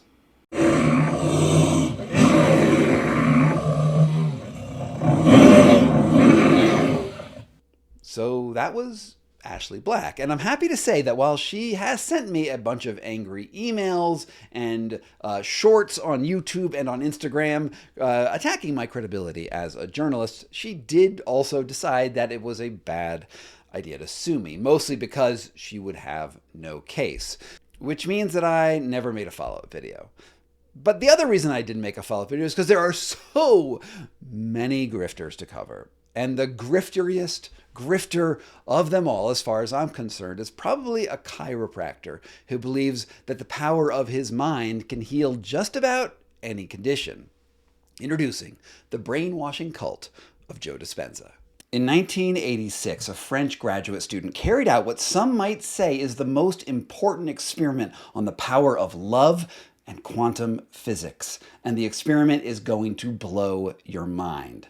Dr. Joe Dispenza claims that this experiment is also the foundation of an entirely new approach to human healing. He says that the insights let him recover from a spinal cord injury that doctors said was supposed to leave him paralyzed for life. So when I broke my back, I had some significant amount of pain. I had a lot of fractures.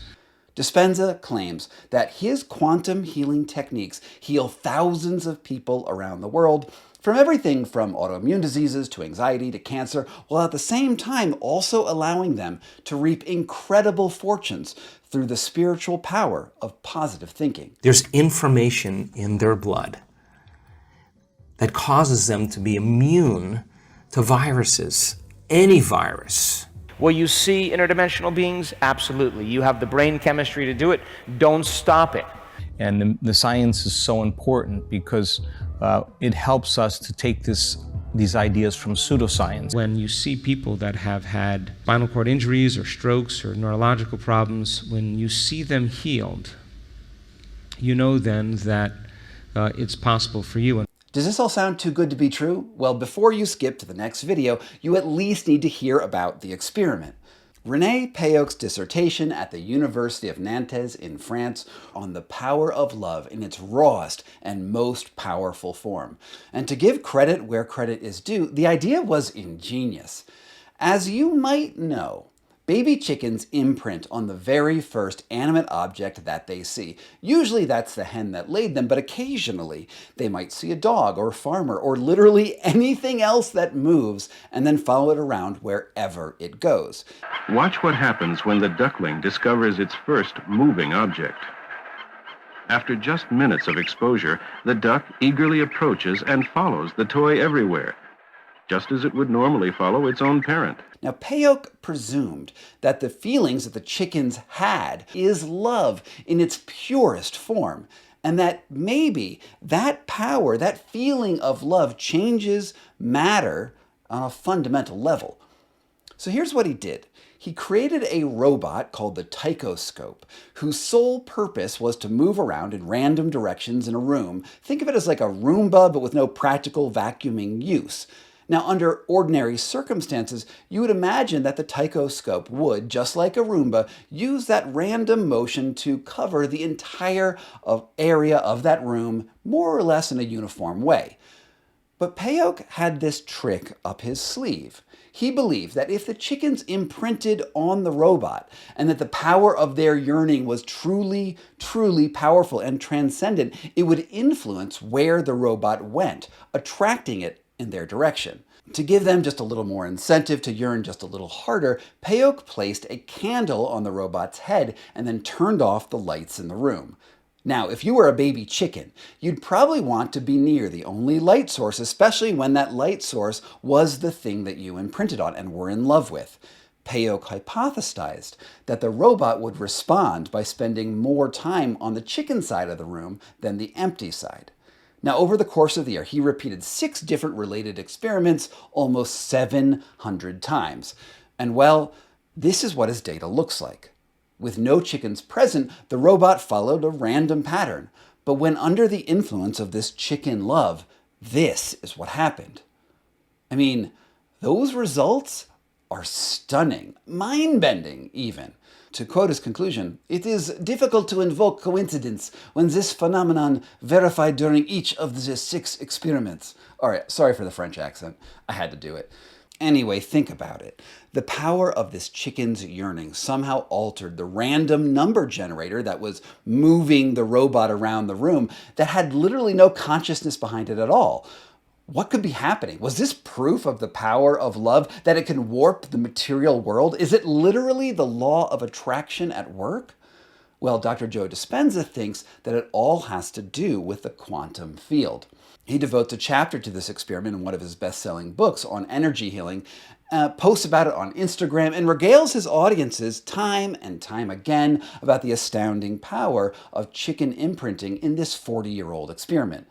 Now, I have a lot of thoughts for what these particular results actually mean, as well as some subsequent scientific commentary on it, and I'll get to that soon. But first, it's really important for you to understand why I'm talking about this experiment at all. And if you haven't heard of him, who Joe Dispenza really is. Ultimately, he's a lot more important than the baby chickens. Dispenza is the most well-known proponent of quantum healing in the world, packing out stadiums full of people who have been inspired by his story of how he miraculously healed a broken back. He says that he can teach anyone to amplify their own innate healing powers to literally cure any disease. He occasionally teaches at Quantum University, which is an online program based out of a building in Hawaii that offers PhDs to people who want to learn to channel healing energies while wearing a mix of old-timey academic wizard-looking robes and magical pendants. Quantum University is the world's largest institution of higher learning to provide online degrees based on the science of quantum physics. He claims that energetic extraterrestrial light beings visit his workshops. I started sensing presences in the room during our week-long events. So I started, out of the corner of my eye, started perceiving certain things. There was an energy in the room that I noticed, and they're very noble, And they're very interested in what we're doing. Many times in the beginning, they observe. They are along the walls, and they're not small. They're very, very tall, 3 meters, maybe more tall. I mean, they're beautiful and big. And they have this grace about them and this presence. He is astoundingly popular among a certain set of spiritually inclined wellness devotees. LinkedIn is full of people boasting about their quantum healing degrees. But not everyone gives him perfect marks. It turns out that faith healing does have a few drawbacks. Dispenza sent me into spiritual psychosis, and I actually had a psychotic break after doing his work for 5 years, and we need to talk about the dangers of meditation, the dark side of this community, and how he's not a doctor, he's not a neuroscientist, he's completely twisting quantum physics, and he's a scam artist. Most of Dispenza's appeal stems from the way that he blends cutting-edge science with esoteric spiritual concepts. He teaches that the healing effects that he's observed come down to quantum field fluctuations, because at the end of the day, everything in the universe is just energy trying to actualize. And while to some degree, most physicists would agree with that particular statement, the relationship between energy and matter boils down to Einstein's most famous theory, E=mc². But their agreement would happen on very different terms than how Dispenza means it. The late great physicist and Nobel Prize winner Richard Feynman once apocryphally said, "If you think you understand quantum mechanics, you don't understand quantum mechanics." While physicists are trying to puzzle out the fundamental dynamics of matter and energy with supercolliders and high-energy devices, Dispenza believes that all you need is a little bit of love and some meditation to get to the bottom of things. Unlike the physicists, Dispenza believes he actually understands the universe in its truest and most pure form, because the universe is consciousness writ large. Now, a lot of people buy into this because quantum physics is legitimately strange. We don't really know what connects consciousness to matter, but that's a huge leap from acknowledging that telekinesis is real. Indeed, his entire MO is to start off with a scientific idea and then pile on his own idiosyncratic beliefs on top of it. To get a better idea of what I mean, I'm going to play you the trailer from an upcoming documentary of his called Source. It's Within You, that he's releasing soon in cooperation with a film crew that is also involved with the TV series Ancient Aliens. The majority of people function in a state of stress, in a state of survival. We use Western medicine and it does a bunch of things for us, but something's missing. So far, agree with all of that. These are some standard things that we all understand are real problems in the world. My name is Joe Dispenza. I run an organization called Encephalon. We teach people the neuroscience and the biology of how to change, how to transform. How would I design a study that could... The article citing the Inner Science Research Fund says it gave $10 million to researching meditation, but according to its actual corporate filings, it only gave $600,000, and the organization is, to say the least, a little weird. I mean, it only has ever raised $4 million, mostly from Dispenza fans, and it looks like it was founded by this guy, Andrew Anthony Wright, whose bio is strangely mostly not on the internet, but is somehow also, he is an Emmy Award winner. Capture any signal that meditation has on the body. Red flags went off. How sciencey could that be? There was tremolo in his voice. Said, dude, we have an effect. There is an effect of meditation, and we can measure it. Okay, so that video has introduced two new principal scientists. We have Tobias Moeller-Bertram and Hemel H. Patel. Now, Tobias is a pain specialist who also invests in a couple different health companies closely associated with Dispenza. The reviews on his pain clinic's website are interesting to say the least. Here's one that calls him evil incarnate, and another that says his clinic has caused her permanent damage. Now, I know those are just Google reviews, so let's talk about some other things. He also ends up in quite a few lawsuits, including against a crypto exchange in New York City and against Mammoth Medical over what I think is a patent dispute. So that's him.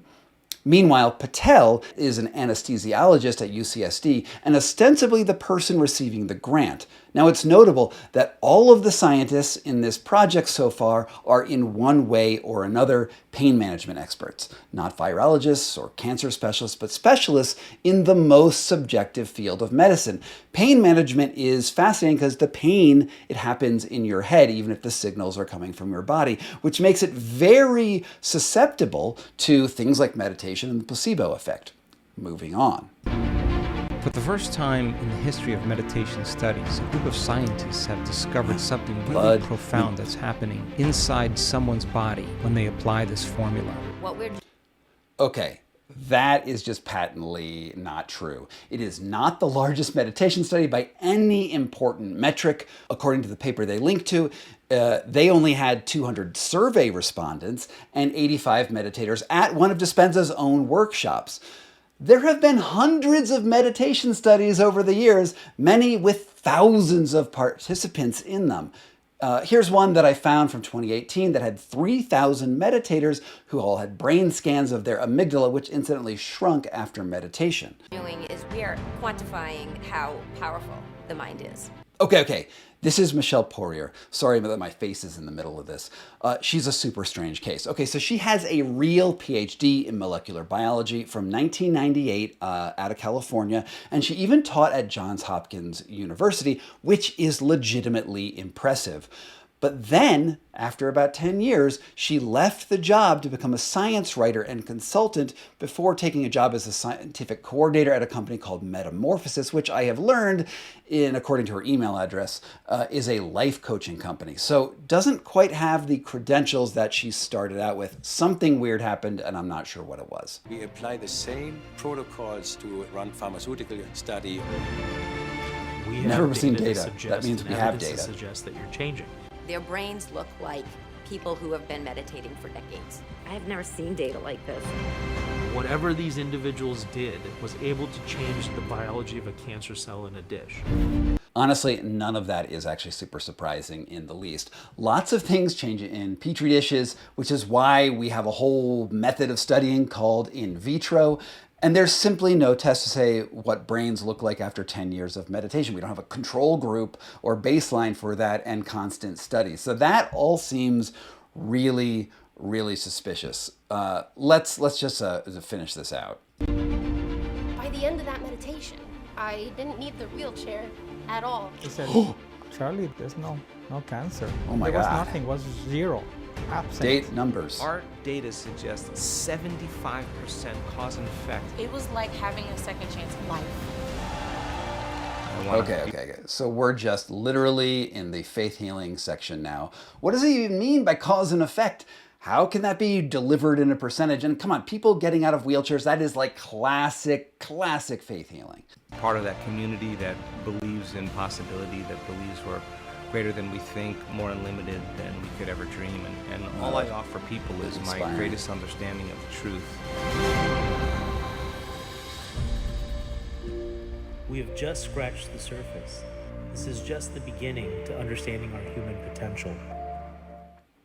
Okay, so part of me is impressed because the message is so hopeful in a world where we all feel so helpless in the face of disease and imposingly impossible to navigate health systems, at least in America.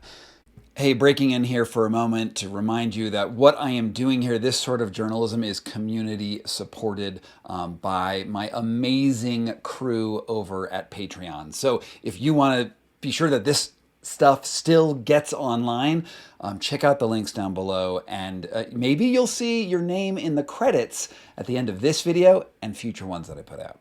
Dispenza, he offers inspiration. And that inspiration, well, there's probably some healing qualities that go with it.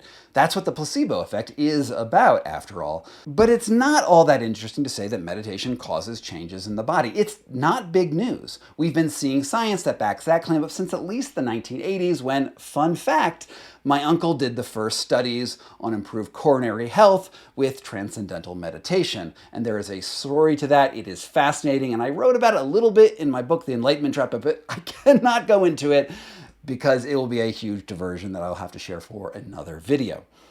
The changes that his film crew is suggesting, though, in that trailer are not nearly as exciting as the article that they actually published. Okay, so here's a quick summary of their actual findings.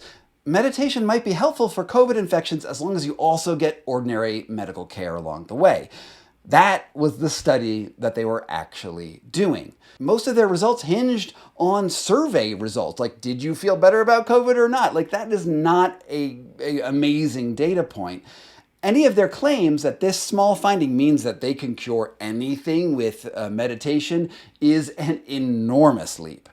It's just not based in science. In fact, this is part of the pattern that is actually Dispenza's main tactic. He funds studies and then misrepresents the results whole cloth to sell out conference centers. He extrapolates data where there is none to be found so that people will literally believe anything that he says because they don't want to bother to actually understand what the actual medical science said. Instead, you're just supposed to be wowed that people with medical degrees are on his side. Which is sort of funny because I will bet that a lot of people who flock to Dispenza are inherently wary of mainstream science and mainstream medicine. They both want the backing of science on one hand when it suits their purposes, and then believe that medicine is hogwash because Big Pharma is inherently corrupt. Okay, you're probably asking yourself now how the chicken study fits into all of this. Well, it's sort of the same thing. If the study at face value was truly an indication that love can alter the quantum field and change the random pattern of a robot's movement, then it truly, truly would be groundbreaking. It would deserve a Nobel Prize. The problem is, though, that science is not a single experiment with a flashy outcome. Experiments only matter when they're repeatable. I did a pretty deep dive on the internet looking for anyone who had actually repeated the experiment in more recent times, and I only found people who had tried and then failed to reproduce the results. I also found that statisticians took umbrage with the room layout, while researchers in his day asked to see how Pioch conducted his findings and had the robot move around the room, but Pioch was unwilling to show them his setup. And altogether, this leads me to believe charitably that he made some sort of error in how he collected the data or set up the experiment, or uncharitably that he fabricated the results whole cloth. Either way, if chickens do have the power to manipulate random number generators and control robots from afar, you would think that some scientist or engineer would have found a way to use these fundamental principles of the clockwork of the universe in some directly usable way. I mean, 40 years of provable psychic research, you would think that we'd be levitating by now. But we're not levitating. Chicken love is not even being used to redirect missiles away from mass destruction targets. It's not part of the Iron Dome over Israel, at least not to my knowledge. Which brings me back to Dispenza and the general quackery of the internet. Just because something looks like science doesn't mean that it is science. A scientific paper is meaningless unless other people can repeat it and get the same results. Dispenza takes a couple well-known scientific gaps where we do need more research and then inserts a general distrust of institutional science and medical authorities and then puts himself as the only person who can show you the door to healing.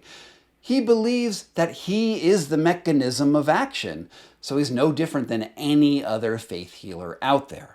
And yet some might say that faith healing isn't hurting anyone, if it isn't outright causing harm. But this is short-sighted, because once people start believing in an alternate reality, there's no base to say what reality actually is. It's an opinion that no one can be right or wrong. Your theories are proving your facts.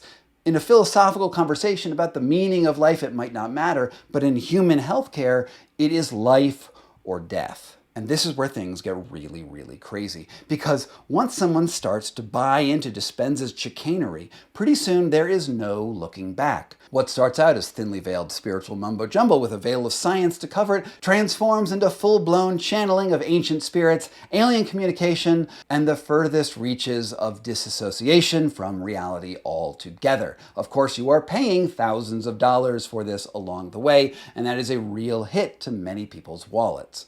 Now, remember how I mentioned his documentary was put up by the same people who produced the Ancient Aliens series?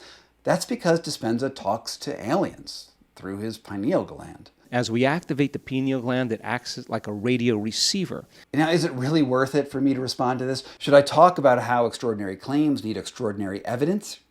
There's a lot to say about the physics behind space travel and intergalactic communication. And here's a plug for my wife's podcast, Wild Things Season 2 is all about the physics of how to do that, and I can't do justice to it here. So instead of giving you my own analysis of what he just said, I think this response from Erin Eber, who is a TikToker who describes herself as a frequency healer, is all you need to know to see where this is going. If you're on Spirituality Joe Dispenza TikTok, you've probably seen these videos about the fact that there's blue aliens at Joe Dispenza workshops. I'd like to make a few comments about this. I have seen blue aliens in the past in work that I've done, specifically when I was in Lake Titicaca on the border of Peru and Bolivia. So I know they exist, I know they're out there. I also know that we do not need to work with aliens to heal. And I know that might sound obvious, but I want to say that because in the spiritual healing world, there's so much sensationalism. There are many, many beings available to us all the time to help us. But ultimately, at the end of the day, we don't need any of that. We can call upon source and higher frequencies without needing to work with beings. And one of the reasons I think that's important to know is because not all beings are benevolent. And I'm not saying anything about the ones Joe Dispenza works with. I've actually heard both reports from people. Some people think it's the greatest thing ever, and other people think it's really not okay. Personally, I don't feel comfortable working with beings pretty much at all. My channeling comes from a star that is very far away, that carries a very specific frequency. At least that's how it was explained to me by my soul. But I pretty much only work with my soul and that frequency.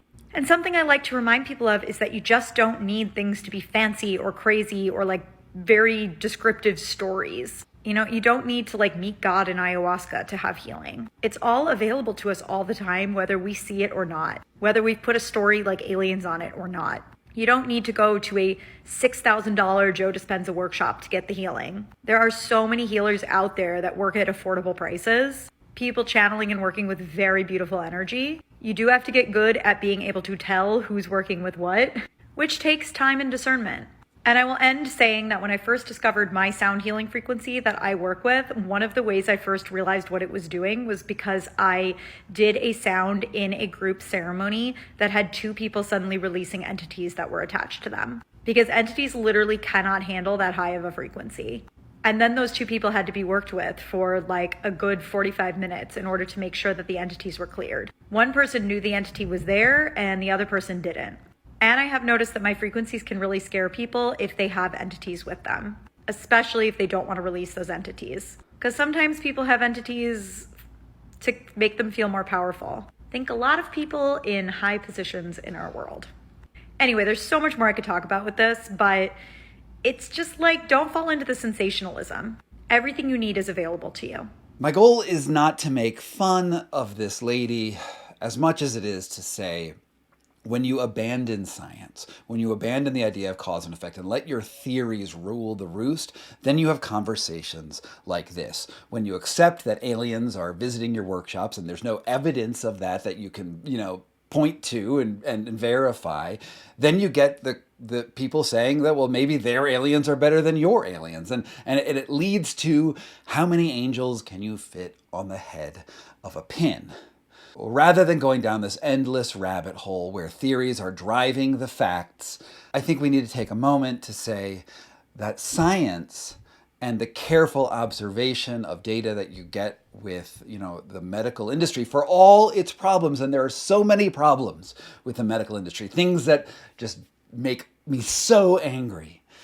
But the doctors are still the best thing we have, and I think we need to give the doctors their due and listen to what evidence actually says. Because when you abandon evidence, you get this.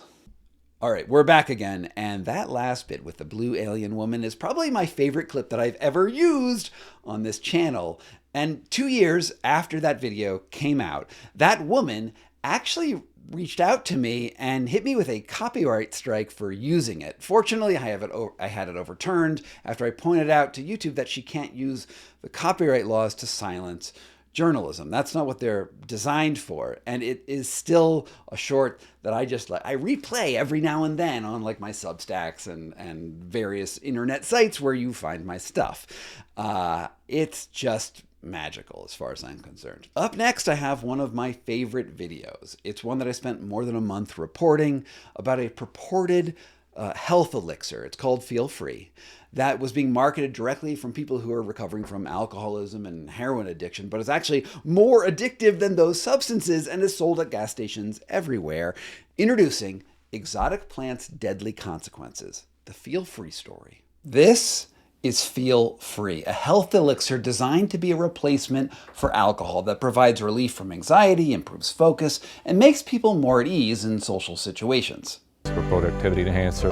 It's a social lubricant. I was drinking those Feel Frees. My anxiety has definitely gone down dramatically. I highly recommend you get some, you try it. But there's another side to this health elixir, a darker one. You know, you start off at 3 or 4, and then it's 5, and then it's 10, and then it's, you know, you're off to the races. What are those called? Feel Free? There's a lawsuit about them now. Do you know what those are? Threw up twice in a public restroom. When it came to withdrawing, I mean, I weaned, I tapered. That it leads to a tragic cycle of dependence, addiction, and even death. It's just really indescribable. I wish I could find the words to tell you how it makes me feel. It was a hellscape like I didn't have even a place in my imagination that something could be so arduous and torturous. This is the story about a health tonic made from exotic plants whose peculiar combination of ingredients people who are recovering from its grip say is specifically designed to get them hooked and never let them go. And despite the growing chorus of voices and lawsuits clamoring for justice, it's still available in street corners and convenience stores all around the country. If it weren't for regulations, dealing drugs would be the best business in the world. All you'd need to do to make a killing is hook a person with a quick hit of euphoria and then let them suffer awful withdrawal symptoms when they try to stop.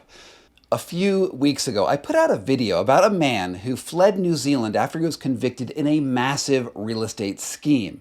And then he landed in Arizona and founded AG1, the most profitable supplement company on the planet. Now, this was just one indication that the supplement industry isn't as clean as it wants us to believe. And after that video came out, a bunch of people slid into my DMs saying that I really needed to look at a company called Botanic Tonics. Not only was the founder sentenced to 9 years in jail for embezzling millions of dollars, but just like with AG1, he founded his health elixir company after he was released from prison. Now people are getting addicted, sick, and at least one reported case dying because of it. While I love getting tips from my viewers, I had this sinking feeling that this story was going to take over my life. Once I started digging into just a few court documents, lab samples, and started hearing from dozens of people from the subreddit devoted to this feel-free addiction, I knew that this rabbit hole was about to turn into a quagmire. And then, out of the blue, hello? Hello, Scott. This is JW. Now, that's not actually his voice, but we had several phone calls and dozens of emails over the last couple weeks. And in this piece, when you hear that voice, it's an AI rendering that's quoted verbatim from my records. But to just give you a taste, things really did go off the rails. To protect my and my family's life, the federal government, under federal seal, sealed the case, and my identity change, inclusive of a new social security number, passport, and change of name. I was told I was under no legal obligation to disclose this to anyone, and further, if I did, there would be consequences. This story has taken me more than 100 hours to report, with at least a dozen interviews, as well as background conversations with the U.S. Marshal's Office, that's the organization that runs the Witness Protection Program, and the FBI, and political lobbying organizations with billions, or at least millions of dollars at their disposal. The company's founder even threatened to have me put in jail when he got wind of what I was doing. So now, this isn't only the story of a health tonic gone wrong, but how an entire semi-legal $1.5 billion industry is trying to create a new regulatory paradigm for a psychoactive and addictive Southeast Asian leaf called kratom, based on the incredibly vague laws that regulate the supplement business. And I also found out how right now you can buy this potentially addictive blue tonic at gas stations and head shops across the country, like I found out. All right, I'm driving off to pick pick up some Feel Free. I've pulled into the Circle K. It looks like it's right there. I can buy it. It's $8 a bottle. Yeah. Do you sell a lot of it? Yeah. How many bottles do they buy usually when they buy it? Maybe like 4 or 5 for a single day. Plant-based, energy-focused, social lift. All right, so he carded me, and we got my bottle. There we are. You want to see? Just bought my first bottle of Feels Free, and the first thing that the guy at the counter asked me was, how many bottles do I want? And usually people will buy 4 at a time at $8 a bottle. That's not exactly cheap. Now to go find out more about what this is all about. When Feel Free came onto the scene a few years ago, it advertised itself as a high-end health booster and was distributed in health food centers and wellness shops and even in therapist and nutritionist offices as a way to help smooth over the cravings from people who want to quit alcohol and opioids. The brand sought out sponsorship deals with major sports teams, including affiliations with Florida State University and the University of Texas. Fraternity and sororities handed out bottles at parties on campuses, and the founder, J.W. Ross, had high-profile appearances on major health podcasts like Ben Greenfield and Skinny Confidential, and with Luke Story. Joe Rogan drank it before a show. It might be Joe Rogan's secret weapon for keeping us cool. And soon the elixir spread like wildfire. If you believe its marketing materials, Feel Free is a harmless health and mindset enhancer made from all natural ingredients. Its website proudly promotes how it contains kava, a Southeast Asian tree root that has been consumed socially for centuries. And there are almost no kava addicts in the world, especially in Southeast Asia, which was surprising to Feel Free customers who felt almost uncontrollable urges to drink as much of it as they could. They soon discovered that Feel Free also contains high levels of the much more potent tree leaf kratom, which the FDA compared to an opioid in a 2017 press release and linked it to 36 deaths, again in 2017. It wasn't long until people who were recovering from alcoholism or had gone through bouts of depression started getting addicted, and badly. It took maybe 2 months or so to get to 8 to 10 a day, and then at where I was, they were about $10 a bottle. And so 8 to 10 a day, let's say it's 10, easy round number, it's $100 a day, 30 days in a month, $3,000 for a month, 12 months in a year, $36,000 a year, went on for about, let's say, a year and a half. At that level, it's about $54,000 worth of drinking this wellness tonic. There was also this post on Facebook, which also appeared on a Reddit forum. My daughter passed away in August from these. She became addicted to them just by trying them. She tried to stop drinking them and would be in so much pain she would slip back into it. She developed an intestinal blockage and dropped about 40 pounds to where she only weighed 107. Her skin was extremely dry, she was shaky like a 90-year-old, and she started having seizures, which she'd never had before. The last seizure she had was so violent it resulted in cardiac arrest, and we lost her. These drinks are pure evil. Later, I connected with that poster who further told me that the FDA collected samples of Feel Free bottles at the scene and is conducting its own independent investigation into her death. The podcaster Ben Greenfield is one of the few health influencers to walk back some of his initial claims of support for Feel Free. You've heard me talking about this stuff that gives me pure euphoria, and I feel like I'm on drugs, but like really good drugs the rest of the day.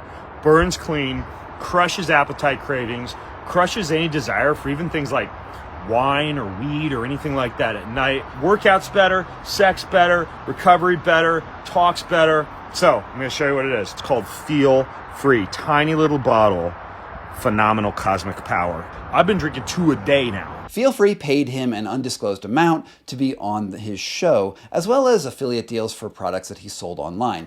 Now, I've known Ben for a few years, and he's active on the subreddit for recovering addicts of Feel Free and seems genuine when talking about his affiliations and the impact that his show had on the community. And I reached out to him over a messaging app that we share, and Greenfield, who intensely monitors his own health, says, well, he went a little overboard with Feel Free. I was drinking like 6 bottles a day, and then I found out what it was. I'm like, I should not be putting that in my body in excess. And now I still have some. I might have like a bottle a week. And then he suggested an important research direction. The founder of the company does have an interesting history. I'll leave it at that. You can do your own digging.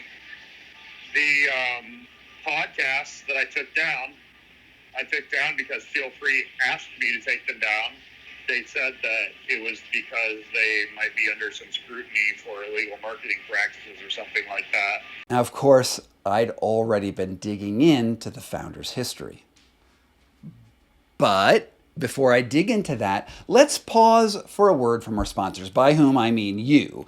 Putting out videos like this can take dozens, or in this case, even hundreds of hours. And doing this reporting often pits me and my tiny little media company against billion-dollar outfits who have every reason to keep their secrets hidden. And I need your help to keep this show on the road, on the air.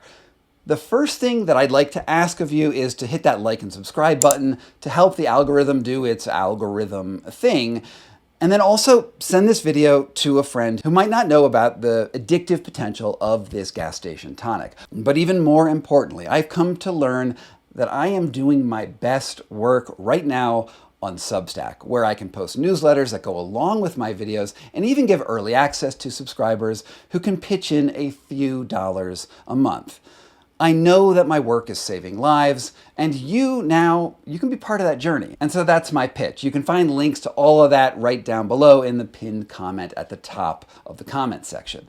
So without further ado, this is J.W. Ross. Whether he's walking around in a jungle full of medicinal plants or calmly expounding on his business acumen online, he appears to be like any other founder of a wellness empire. But a strange thing happens when you start to Google his identity.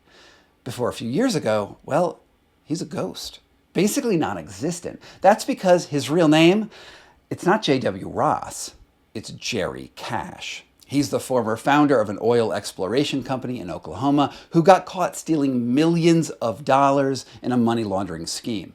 In 2009, he was sentenced to 9 years in jail, and Botanic Tonics was his next business venture. I reached out to Botanic Tonics for a comment, and soon Ross was sending me a huge number of unsolicited emails, text messages, and legal correspondence. Now, to sum a lot of it up quickly, he told me that while he was in jail, he learned of an assassination plot against a federal judge involving a gang of neo-Nazis.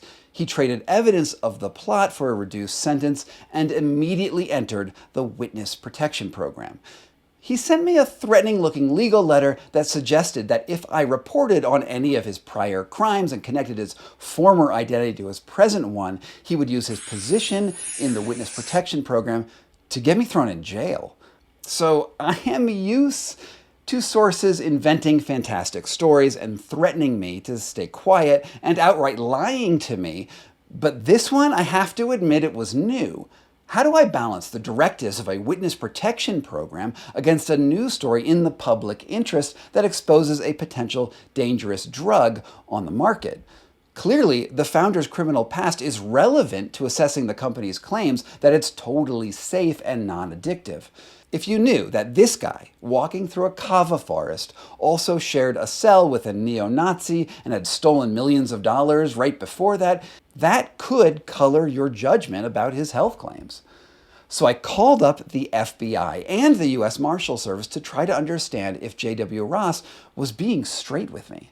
The officer I connected to only wanted to be identified as a spokesman from the U.S. Marshal Service, so I can't play you the recording. But to summarize, he said that anyone in the Witness Protection Program who goes public like Cash has in his numerous interviews and appearances is no longer under the protection of the service, and that I was free to report on his identity and even his criminal background. I should have probably expected that J.W. Ross would have tried everything he could to get me not to report on this piece. Because to some degree, the company seems to be in a little bit of trouble. Take these reviews that appeared on Indeed.com by former employees. The product can cause major health problems and that they try to hide that it is a drug.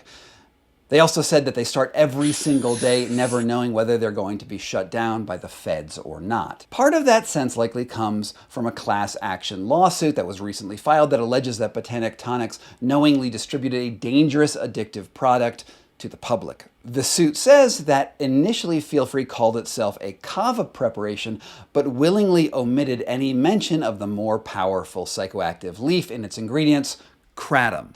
Elixir users said that something peculiar about the blend of ingredients synergized into a hyper-addictive concoction, one that was tailor-designed to get former substance abusers hooked. The complaint said that Feel Free advertised itself as a safe alternative to alcohol, posting more than 1,000 ads that specifically targeted to recovering addicts with slogans like, "Sober curious? Why not mix it up with a euphoric alternative to alcohol tonight?" And "All the buzz without the booze." And "Not your average alcohol-free elixir. Feel Free was made to be functional and facilitate states of bliss, flow, vitality, and focus. Kava and the ancient plants will give you the boost you need minus the anxiety." In other words, they allege that Botanic Tonics willingly deceived customers into taking on a potentially deadly addiction. It's a tiny little drink, like a tonic, and it has kava and also kratom in it. Oh, I saw him with that last night. Yeah. Yeah. Boy, I don't know what's going on with those things, what that does, but you drink a half of one of those, you're not supposed to drink a full one. You're supposed to drink a half of one. Why don't they make it in smaller dosage so it's a single serving? Because it's only that big. Yeah, because it's hard to judge. Also, I can't read without my glasses on. Like that little tiny writing, I'm not going to read. This is 2 servings. Is it 1 can? Then it's 1 serving. At this point in the story, I need to pause for a second and just say that I am hardly someone who abstains from occasional drug exploration. I regularly take cannabis when I work out. I've traveled down to Peru to take ayahuasca with shamans. And when I was 20, I drank liquid opium out of the hand of an 80-year-old woman in a village in India. I'm generally a proponent of drug legalization and think that we should all be free to make our own decisions on what we put into our bodies based on the best information possible, which is why I decided that I needed to give Feel Free a try in order to understand it better. Okay, so I'm a little nervous, if I'm going to be totally honest. I got the bottle. I've put a lot of bad things in my body over the years, and I'm not a particularly addictive person. Consult healthcare professional before taking any dietary supplement. This is actually like super confusing. Even if you like, I know they've updated the directions. They're not super straightforward.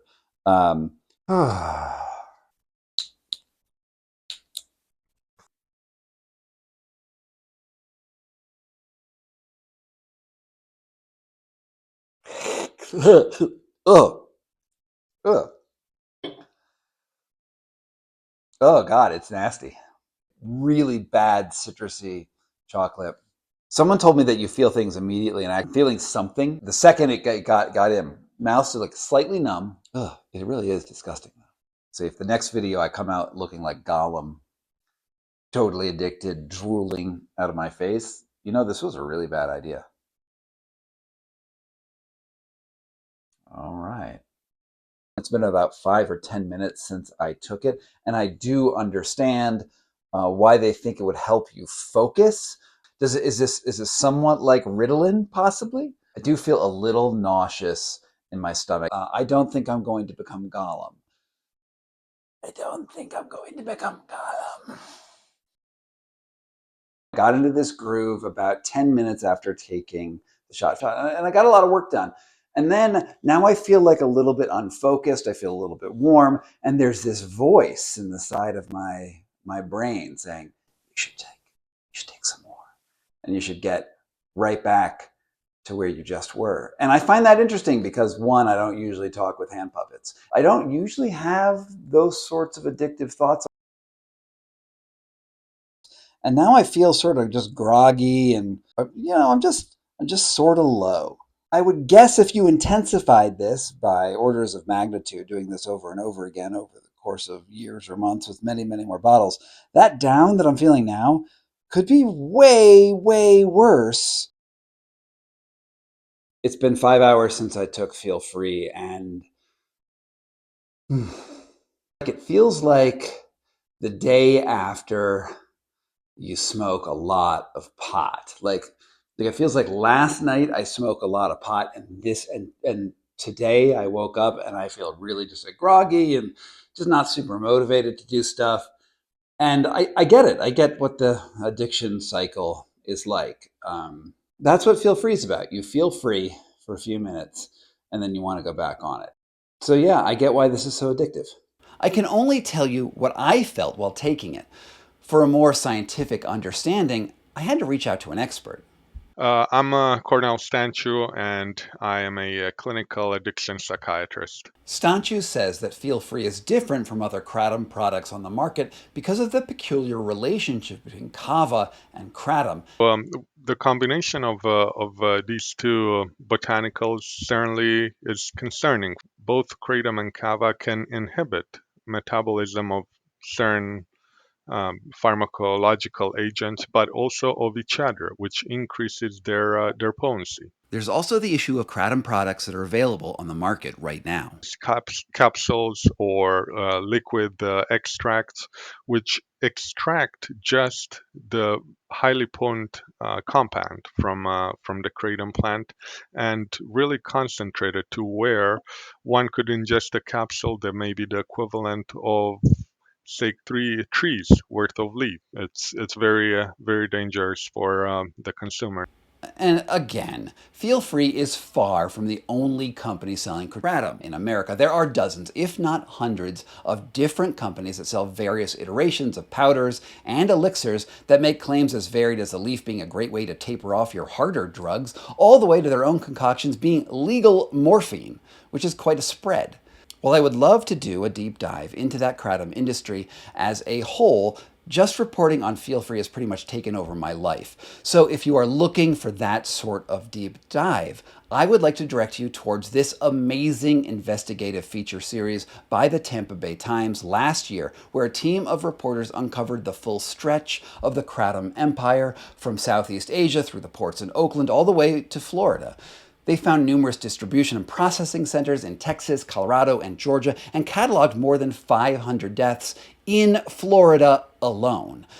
While they don't have national statistics, back of the envelope calculations suggest that the total body count in the last decade is likely in the multiple thousands. Now, you might ask why kratom is so widely available in America. Why haven't regulators stepped in?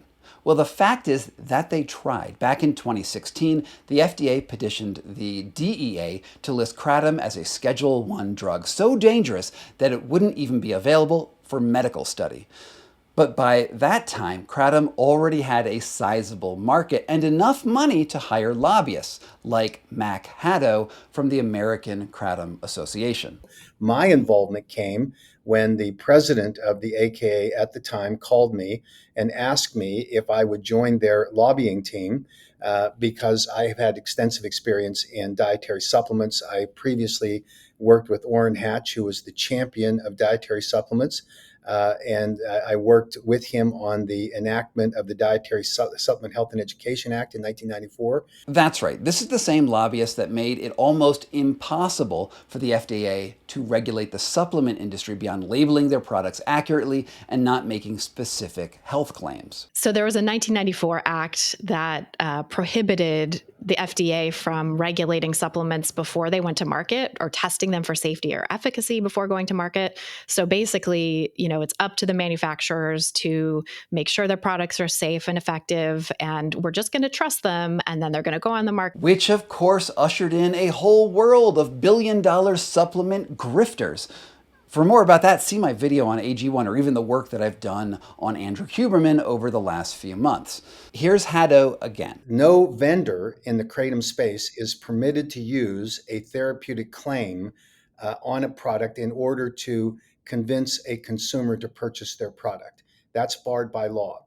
That doesn't mean that a consumer cannot consume a product for a health benefit that they perceive or actually experience. So kratom exists in this regulatory gray area. About 5 states have banned it, but it's still widely available across most of the nation. The lobbying efforts of the American Kratom Association promise to make this a long and drawn-out battle. The various subreddits and online forums devoted to Feel Free say that there is something special about Botanic Tonic's proprietary formula that seems to be almost scientifically designed to foster addiction. And to back that up, the company certainly hired some of the best kratom scientists from the only program that studies it in the country to help consult on their product, and I presume develop it. I'm Dr. Erin C. Berthold. I got my PhD from the University of Florida in pharmaceutical sciences. My research group focused on studying complex natural products like those produced here at Botanic Tonics. It could be that simply mixing those two components is enough to synergize into a particularly addictive brew. But there are other theories out there too. In his message to me, Ben Greenfield speculated that the secret to their success was that they fermented the kratom. I sent the bottle from my own stash off to the mass spec guy on Instagram who did a full mass spectrometry analysis of it. And basically, it contains exactly what it says it has in it. Like, it's not laced with fentanyl or opioids, all this stuff that people are claiming. It's just kava, but the thing is, they ferment the kratom, right? So it hits you a lot harder. And people who might do just fine with normal kratom are probably going to get addicted to it faster and might hit them harder. There's at least some evidence that this is the case, including a shipping record posted online that they imported a beer fermenter from a company in China. It's also clear that lots of kratom that comes into the country is already pre-fermented. It's hard to know for sure though, because J.W. Ross, aka Jerry Cash, is adamant that their product includes no intentional fermentation whatsoever. We damn sure do not purposely ferment product in that we would quickly go out of business having to destroy it. On a personal note, myself and my family drink it regularly, and I would be crazy to not be as diligent as possible on quality control. He sent me several documents showing their testing policies and noted that since he is a recovering alcoholic, he has a core principle never to include alcohol in his products, which is sometimes a byproduct of fermentation. While I dug pretty deeply into the fermentation question, ultimately all I can say is that I'm not sure. But does the chemical process really matter when we have evidence from so many accounts of people who are totally hooked? I come back to this question a lot. How do we balance the freedom we all want to have to make decisions for ourselves against the public interest to stop people from harming themselves? Ultimately, I don't think that Feel Free should be illegal. Banning drugs often just creates an illegal market, but I do think that there needs to be more information out there about what kratom and Feel Free actually are. JW and I traded close to 100 messages over the course of me reporting the story, but he was always hesitant about coming directly on camera. He asked me if he was going to end up on my playlist, The Liars, Cheats, and Charlatans of the Griftoverse. And when he realized that he probably would, he sent me a note that he forwarded from one of his resellers, which you can read in full if you'd like to pause this, but in short, claims that his business partner believes that Feel Free is helping far more people than it hurts. And then he signed off with this promise. If I ever feel we are not serving the greater good, then we will stop selling Feel Free. Until then, we will work to do a better job informing and educating consumers. We will also continue to do more clinical work to get a deeper understanding. So I'll leave it to you. Do you think Feel Free is serving the greater good? Maybe you can send him a note through his website or in the comment section down below this video for how you would have him address this problem. Most people that I spoke with who had been hooked on Feel Free had absolutely no idea what they were getting into when they cracked their first bottle. They thought it was a natural alternative to alcohol and that there was no way something so easily available over the counter could be so dangerous. And many of them spent tens of thousands of dollars feeding that addiction. That money went right into J.W. Ross's pocket. It's not like he has any actual incentive to keep people safe when the regulators are hamstrung by lobbying efforts from enforcing public safety principles. He's taking all of that money right to the bank. The main problem, as far as I'm concerned, is awareness of the dangers of these relatively new substances and what they actually do and the harm they could potentially hold. Everyone knows what happens when you drink too much alcohol or take too much caffeine or smoke too much weed or get really, really high on cocaine. But not everyone knows what happens when you take a seemingly random medicinal leaf or rack up a 10-bottle habit of Feel Free over the course of a few months. We need that story to get out into the world. So if you've made it this far into the video, what I want to ask you is to help out in this effort. I want you to post this video to your social media feeds, and even more efficiently and effectively, send it to a friend directly and warn them about what might be lurking for them at their corner shop. They may already be drinking Feel Free. Let them at least know what could happen. And if you're someone struggling with addiction to Feel Free, there aren't a lot of resources specifically devoted to the topic just yet, but I highly recommend that you check out the subreddit. I've linked to it down below. You could also check out the Kratom Addiction podcast, where you can hear stories about other people who have struggled just like you. The one piece of advice that every recovering addict told me said that their road to salvation started when they told just one person about the struggle that they were having.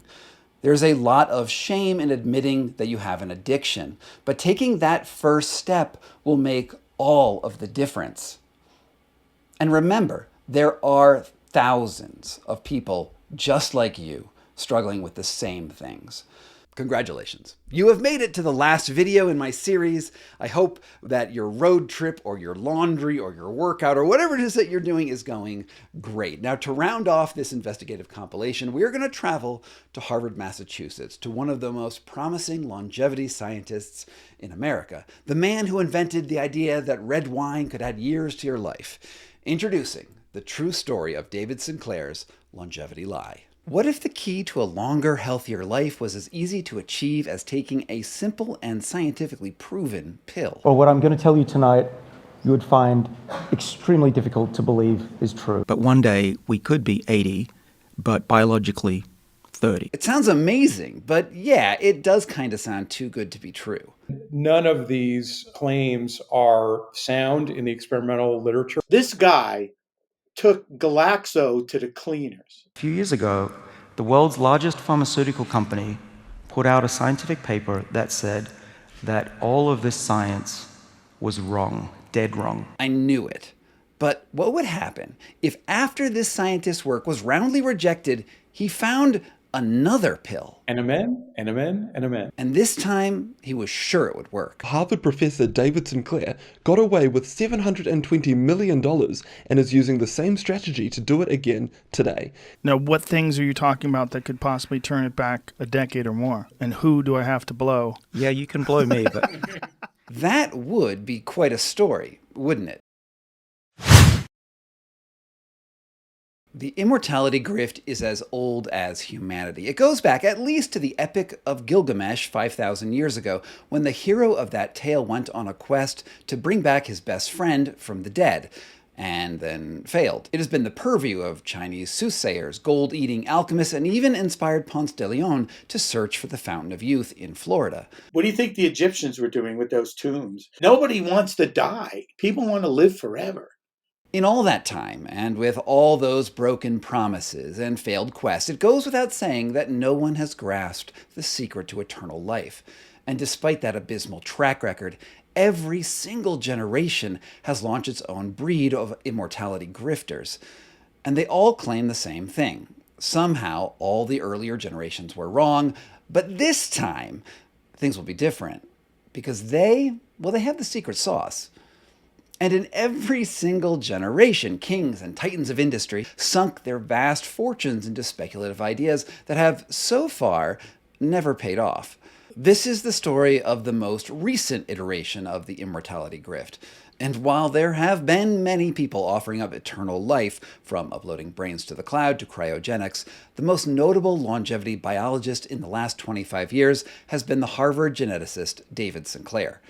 And until a few weeks ago, I didn't know much about Sinclair. I was only vaguely aware about his research through news stories that proclaimed that a glass of red wine could help you live longer. But I hadn't given it much more thought than that. Now, the component of red wine that people are so excited about is resveratrol. At first glance, he's a pretty credible guy. Sinclair has published 560 scientific papers, many in top-tier journals. According to Google Scholar, his work has been cited an astonishing 96,000 times, and he holds at least 50 patents. As a tenured professor at Harvard, it would be difficult to find someone with better credentials at all.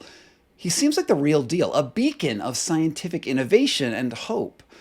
But then someone sent me a tip, someone who said they wanted to remain anonymous, and boy, howdy, did I ever find a story. This isn't just a deep dive into the spurious health claims that I often dig into on this channel, because Sinclair, well, he might be one of the most successful health grifters of all time, raising billions, and yes, billions of dollars in investment over his career based on results that he might have simply made up. The story's a doozy with lots of moving parts, so bear with me until the end of this video, and I promise that it's all going to be worth it. Luckily, there are lots of great YouTube videos explaining parts of this story, with standouts by Dr. Brad Stanfield and Caroline Sheffer of Health News. And like any good journalist, I'm going to cite my sources when I refer to them specifically. So here's Stanfield's explanation of how this saga all began, with an innocent petri dish full of immortal yeast. The story begins in 1999, where lab partner of David Sinclair, Matt Kaberlein, showed that if you overactivate an enzyme called SIR2 in yeast, you can cause a 30% extension in lifespan. Here's how Sinclair explains those same results. What we found was that these yeast cells, as they got older, after about a week, all the genes started to come on, and they died. Now we could find genes that could actually slow that process down. We could find genes that could switch off those rogue genes and silence them. And this led to a discovery of a longevity gene called SIR2. And SIR2 stands for Silent Information Regulator number 2. The SIR2 findings were incredibly interesting because if something could extend life in yeast and also mammals, then just maybe it was fundamental to longevity in humans too. If the promise holds true, I think this has the chance to change healthcare. He's talking about resveratrol, a substance found in red wine that, concentrated in the form of a simple pill, could significantly extend life. His papers were sensational, but there were some problems. What would you consider the odds that something that a fungal cell does anticipates the causes of aging and death in humans? That's Dr. Charles Brenner. I'm Charles Brenner. I'm a metabolism scientist. I work at City of Hope in California. I've known David Sinclair since probably around 2005 or so. Brenner has been one of several prominent critics who have raised serious questions about Sinclair's work, including with high-profile refutations in peer-reviewed journals. Every aspect of the sirtuin aging hypothesis has fallen apart. It also should be noted that Brenner works in the longevity space and has his own company that has similar goals to Sinclair. So while everyone I've spoken to agrees that Brenner is a great scientist, remember, he is just one voice among hundreds saying pretty much the same thing about Sinclair's research. Resveratrol, the ingredient found in dark chocolate and red wine, may not have the health benefits that scientists first thought. Well, all the work that was done by he himself, as when he was a postdoctoral fellow at MIT, none of that stuff is repeatable, right? Even by people who are in the same lab with him. Robert Sclafani is a professor emeritus and a cancer researcher at the University of Colorado Boulder, who was also working on therapeutics related to resveratrol and was always frustrated by how every research grant he applied for required him to deal with Sinclair's shoddy science. Because while resveratrol could indeed have health benefits, they didn't work through the mechanisms that Sinclair said existed. Indeed, for which Sinclair was getting rich promoting. After he pushed his ideas in magazines and on TV shows and on TED Talks for more than a decade, in 2008, Sinclair sold his company to the pharmaceutical giant GlaxoSmithKline for $720 million.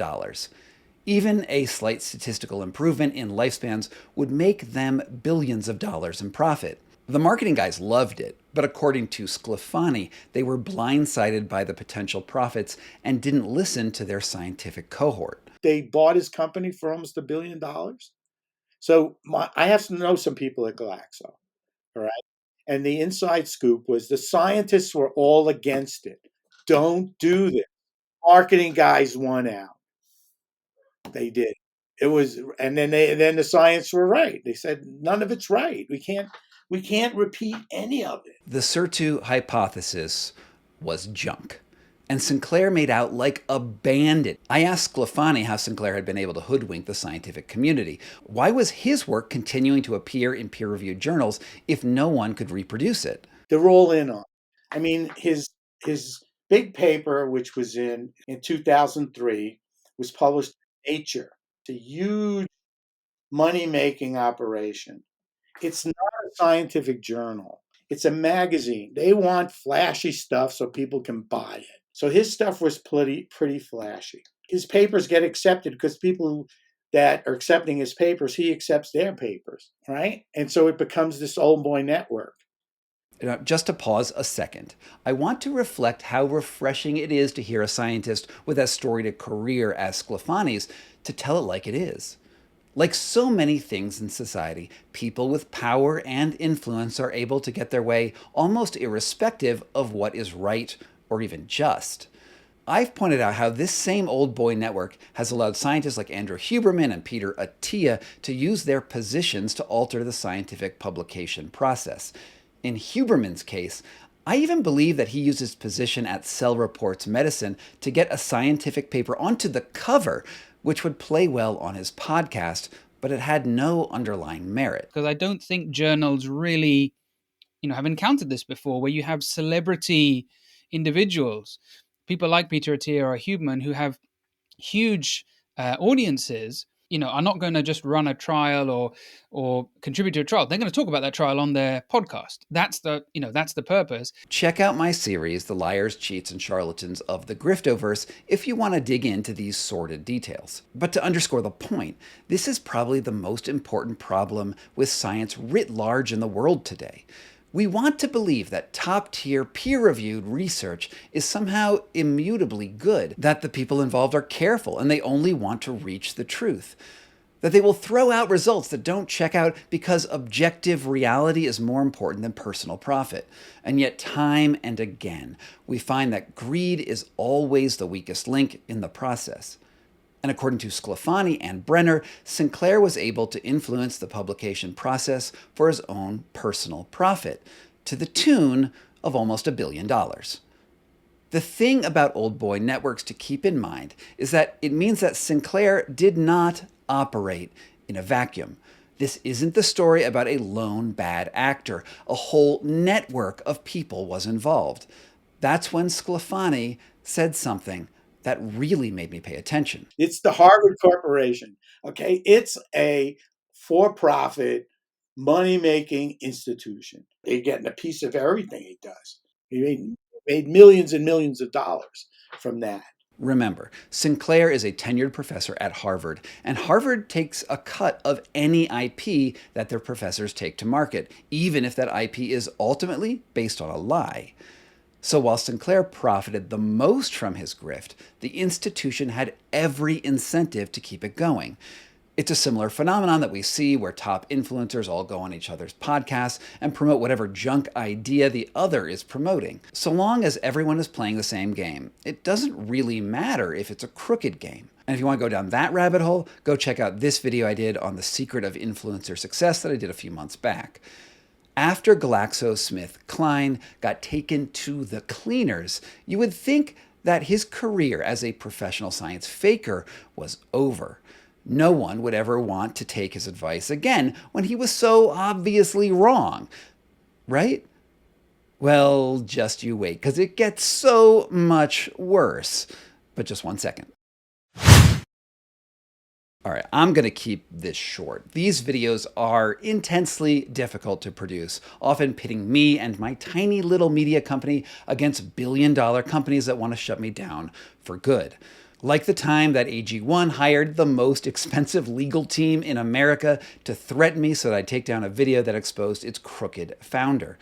So far, it hasn't worked. Instead, my channel has blown up, going from 30,000 subscribers to almost 65,000 in just a few weeks.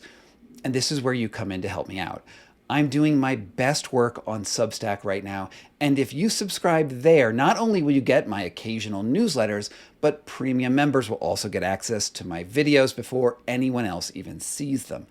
I'd love you to consider joining that gang and helping me hold truth to power. So let's hit that like and subscribe button and keep this channel growing. Without further ado, back to our regularly scheduled program. A few years after the collapse of his resveratrol miracle pill, Sinclair was heading towards rock bottom. That all of this science was wrong, dead wrong. It was a really depressing time of my life. I had emails from top scientists sending me condolences. The clinical trials were put on hold. I thought I'd let my lab down. I thought I'd let Australia down. I thought I'd let the whole world down. And there were days where I really just wanted to quit being a scientist. And then he realized, well, there was another option. He didn't need to quit, he just had to double down. So according to his TEDx video, he convinced himself that his original debunked research wasn't quite all wrong.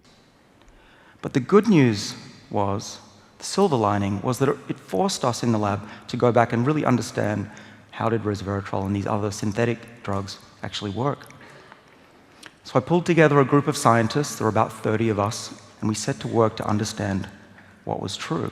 We were surprised. We didn't realize that resveratrol and these drugs would all work the same way, but they do. It was amazing. And so the clinical trials have started up again, and I'm hopeful that one day, hopefully not in the too distant future, there will be medicines that we can take. Say a little pill. I've got an example of what it might look like. We might take one of these with breakfast. See that pill in his hand? That's the next grift. He's created a company called Telehealth who sell a supplement with resveratrol mixed in. Wild. And he's doing this entire playbook again with a different molecule called NMN. He hyped NMN up on the Joe Rogan podcast, and lots of people started taking it. Oh, did you think that Joe Rogan was not going to show up in this video? Did you think that the king of grift, a man who spends show after show decrying the crimes of big pharma and anti-vaccine nonsense, and yet still managed to sell a supplement company to Unilever for an estimated $400 million, would somehow not jump on the Sinclair train? Well, to be fair, you probably did see it coming. But here's a bit of what that conversation sounded like. I talk about in my book, we think could turn the clock back by a decade or more. Whoa. Now, what things are you talking about that could possibly turn it back a decade or more? Well, so And who do I have to blow? Sorry. Yeah, you can blow me, but yeah, you may have to do it a few times. Sinclair flooded the interview with unfact-checkable, science-sounding ideas, and Rogan, he ate it up, even though it was clear that the science was far from settled.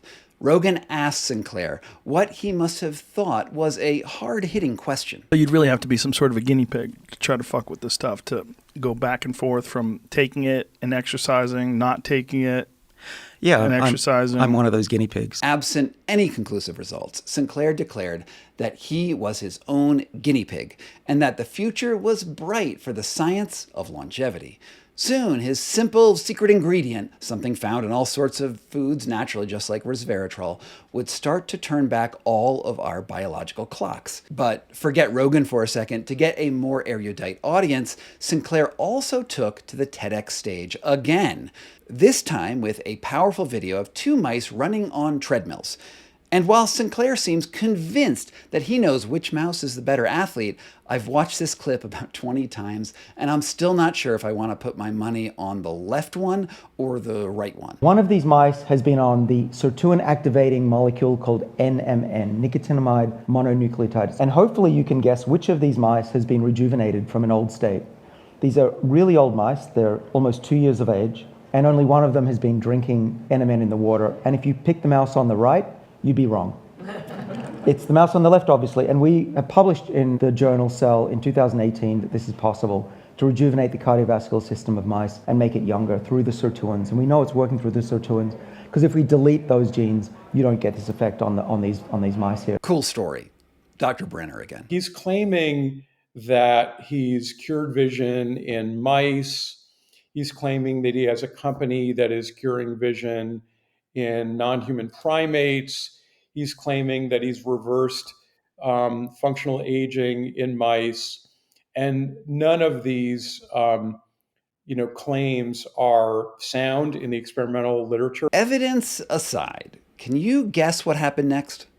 In a matter of weeks, domestic and foreign supplement companies opened up a new market for NMN powders and pills based on Sinclair's endorsement alone. Before he went on Rogan in 2019, NMN was basically unknown, but within a few months, it was coming to America from China by the container load. According to data that I was able to collect from the website Import Yeti, since 2019, the United States has received more than 2.2 million kilograms, that's 4.8 million pounds, or 2,100 tons of NMN since Sinclair's appearance on Rogan's podcast. And when you consider how small a pill is, that's a lot of a single enzyme. I'm going to let Charles Brenner explain. What David did was he formed a company that said, we want to introduce NMN as a drug.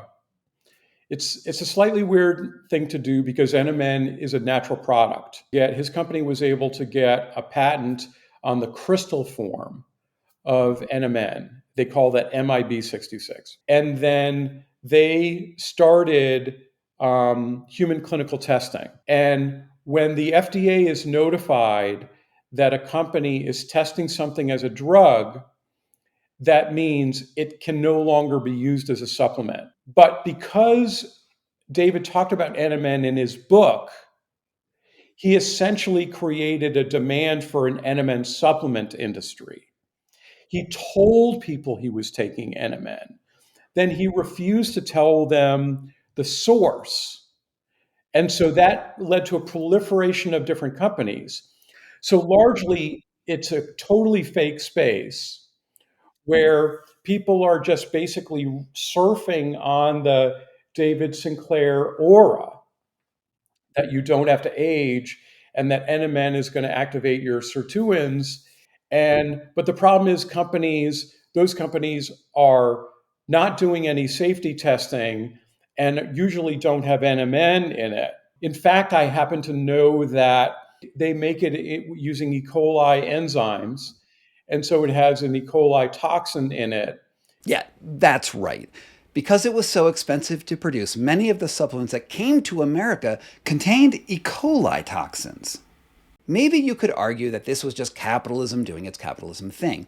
But then, well, it got super weird when Sinclair used his relationship with the FDA to effectively corner the NMN market he created by going on Rogan. Now, this led the FDA to issue a letter that effectively made that supplemental NMN that all his competitors were selling illegal. Not because of the potential for E. coli, of course, but because Sinclair controls the IP. Technically speaking, only David Sinclair can sell NMN in America right now, even though lots of suppliers are still getting by somehow. The FDA issued some provisional rulings on the matter, and the entire market at the moment, well, it's in limbo until they come up with a final ruling on whether the natural chemical in food is a drug or not. Well, I found that a fascinating part of Sinclair's scam. The more I listen to how he describes his research, the more it sounds like he's becoming a parody of a mad scientist. The claims are so obviously insane, it's hard for me to even find the words. So once again, I'll just use his. Here's another TED Talk where he's talking about growing mini brains that are conscious to test how NMN makes them younger. These are human pluripotent stem cells that have been engineered into little mini brains. On the left of this image, you can see these are little organoids. These are quite similar to human brains. They have electrical activity. And on the right is the electrodes that we put the brains on. We can measure that. We think they dream, they have thoughts. It's alive! It's alive! It's alive! And we can also age them using our technology of disrupting the epigenome. And now we've shown that if you reset the age of those little brains, they get their ability to think again. The electrical activity comes back. It's outrageous. It really is outrageous. I mean, think? What does he mean by he's a philosopher now, right? It's not really science anymore. Now he's a philosopher. They're thinking, really? Come on. I can't even express how insane this all sounds. Yes, those mini brains are a thing that scientists really do use. They're called organoids. But thinking? Really? If they are conscious, then what the hell is he doing testing on them? Can anyone else see a problem here? After almost 25 years of scientific grift, the scientific community is finally trying to take a stand against Sinclair. Then David made these crazy statements in the press about they reversed dog aging. And then many of his colleagues in a professional society got really upset with him and said, man, if that's the Academy of Longevity, I can't remember what it was called, I don't want to be part of that. So it was sad. The Longevity Institute that Sinclair founded was called the Academy for Health and Lifespan Research, and it started to fall apart. One of its members, Matt Caberline, posted on Twitter that Sinclair was a snake oil salesman, and within a matter of days, Sinclair was forced to step down. Scads of newspaper articles, including in the Wall Street Journal, as well as my fellow health misinformation fighters here on YouTube, took apart Sinclair's evidence. His resignation was a crucial moment, showing a major change in his professional reputation in the scientific community that he used to lead. This controversy isn't just a blip, it's a serious blow to public trust in scientific research, particularly in the sensitive area of aging and longevity. When such claims are made without strong backing, it risks not only the reputation of the individual scientist, but also the entire field. There's a truth about health grifters that is almost as old as time. Throughout every age, people have come up with the idea that it's possible to achieve immortality, or at least some semblance of it, with the right magic pill or protocol. And while certainly humans are living longer and better now than ever before, there never has been, and likely never will be, a magic bullet. But that won't stop us from reaching for one. And there will always be people willing to listen to hucksters like Sinclair. I certainly don't think he's going to have any trouble finding new people to buy his next big idea. After all, when David Sinclair got his reported $7 million book advance from Simon & Schuster, it wasn't just for his mega bestseller, Lifespan, Why We Age and Why We Don't Have to, because the publisher always knew there would be a second act. It was, after all, a 2-book deal. His new title is in the works now. Now to close out here on a fantastic story, according to my favorite scientist ever, just because he is so colorful, Bob Sclafani, Sinclair really and truly believes that his bogus research is going to one day earn him a Nobel Prize. A few years ago, Sclafani remembered how he flew to Europe to put on a lecture about his anti-cancer research on resveratrol, while Sinclair lectured next door. And then Sinclair discovered that there was a particularly important person on Sclafani's panel. So Sinclair jumped into action. We invite a bunch of people in, and we'd be all day there, and at night we go out to dinner and this kind of stuff. And there was a guy there, one of the speakers, who was on the Nobel Committee. He's a Swedish guy. In the room next door to where we were, Sinclair was giving a seminar there. So this woman I know, who was in my department, a professor, she was at Sinclair's talk, which hadn't started yet. She comes in and asks me a question while I'm sitting there in the thing. She says, I want to ask, David would like to meet with this guy that's on the he's lobbying for the Nobel Prize. You know what I said? Not on my dime, he isn't. I love that story. Not because it's important in and of itself, but it is a call to action for any of us who want to keep these grifters in check. Sometimes the best we can do to keep the scientific community on the up and up is to be sure that the scammers don't get the best prime dinner reservations. And so, thank you so much for staying with me through this whole video, which is rather long. It's been a long ride, and I can't believe how many hours that I have spent combing through videos and news reports and tracking down people who are willing to chat with me about the demise of science as it kowtows to the desires of the market. It would have been so much easier if I just had some, I don't know, like a pill or something that could just clear my mind of all of its distractions and bring it back to its youthful distillation abilities. But Alas, it was never to be.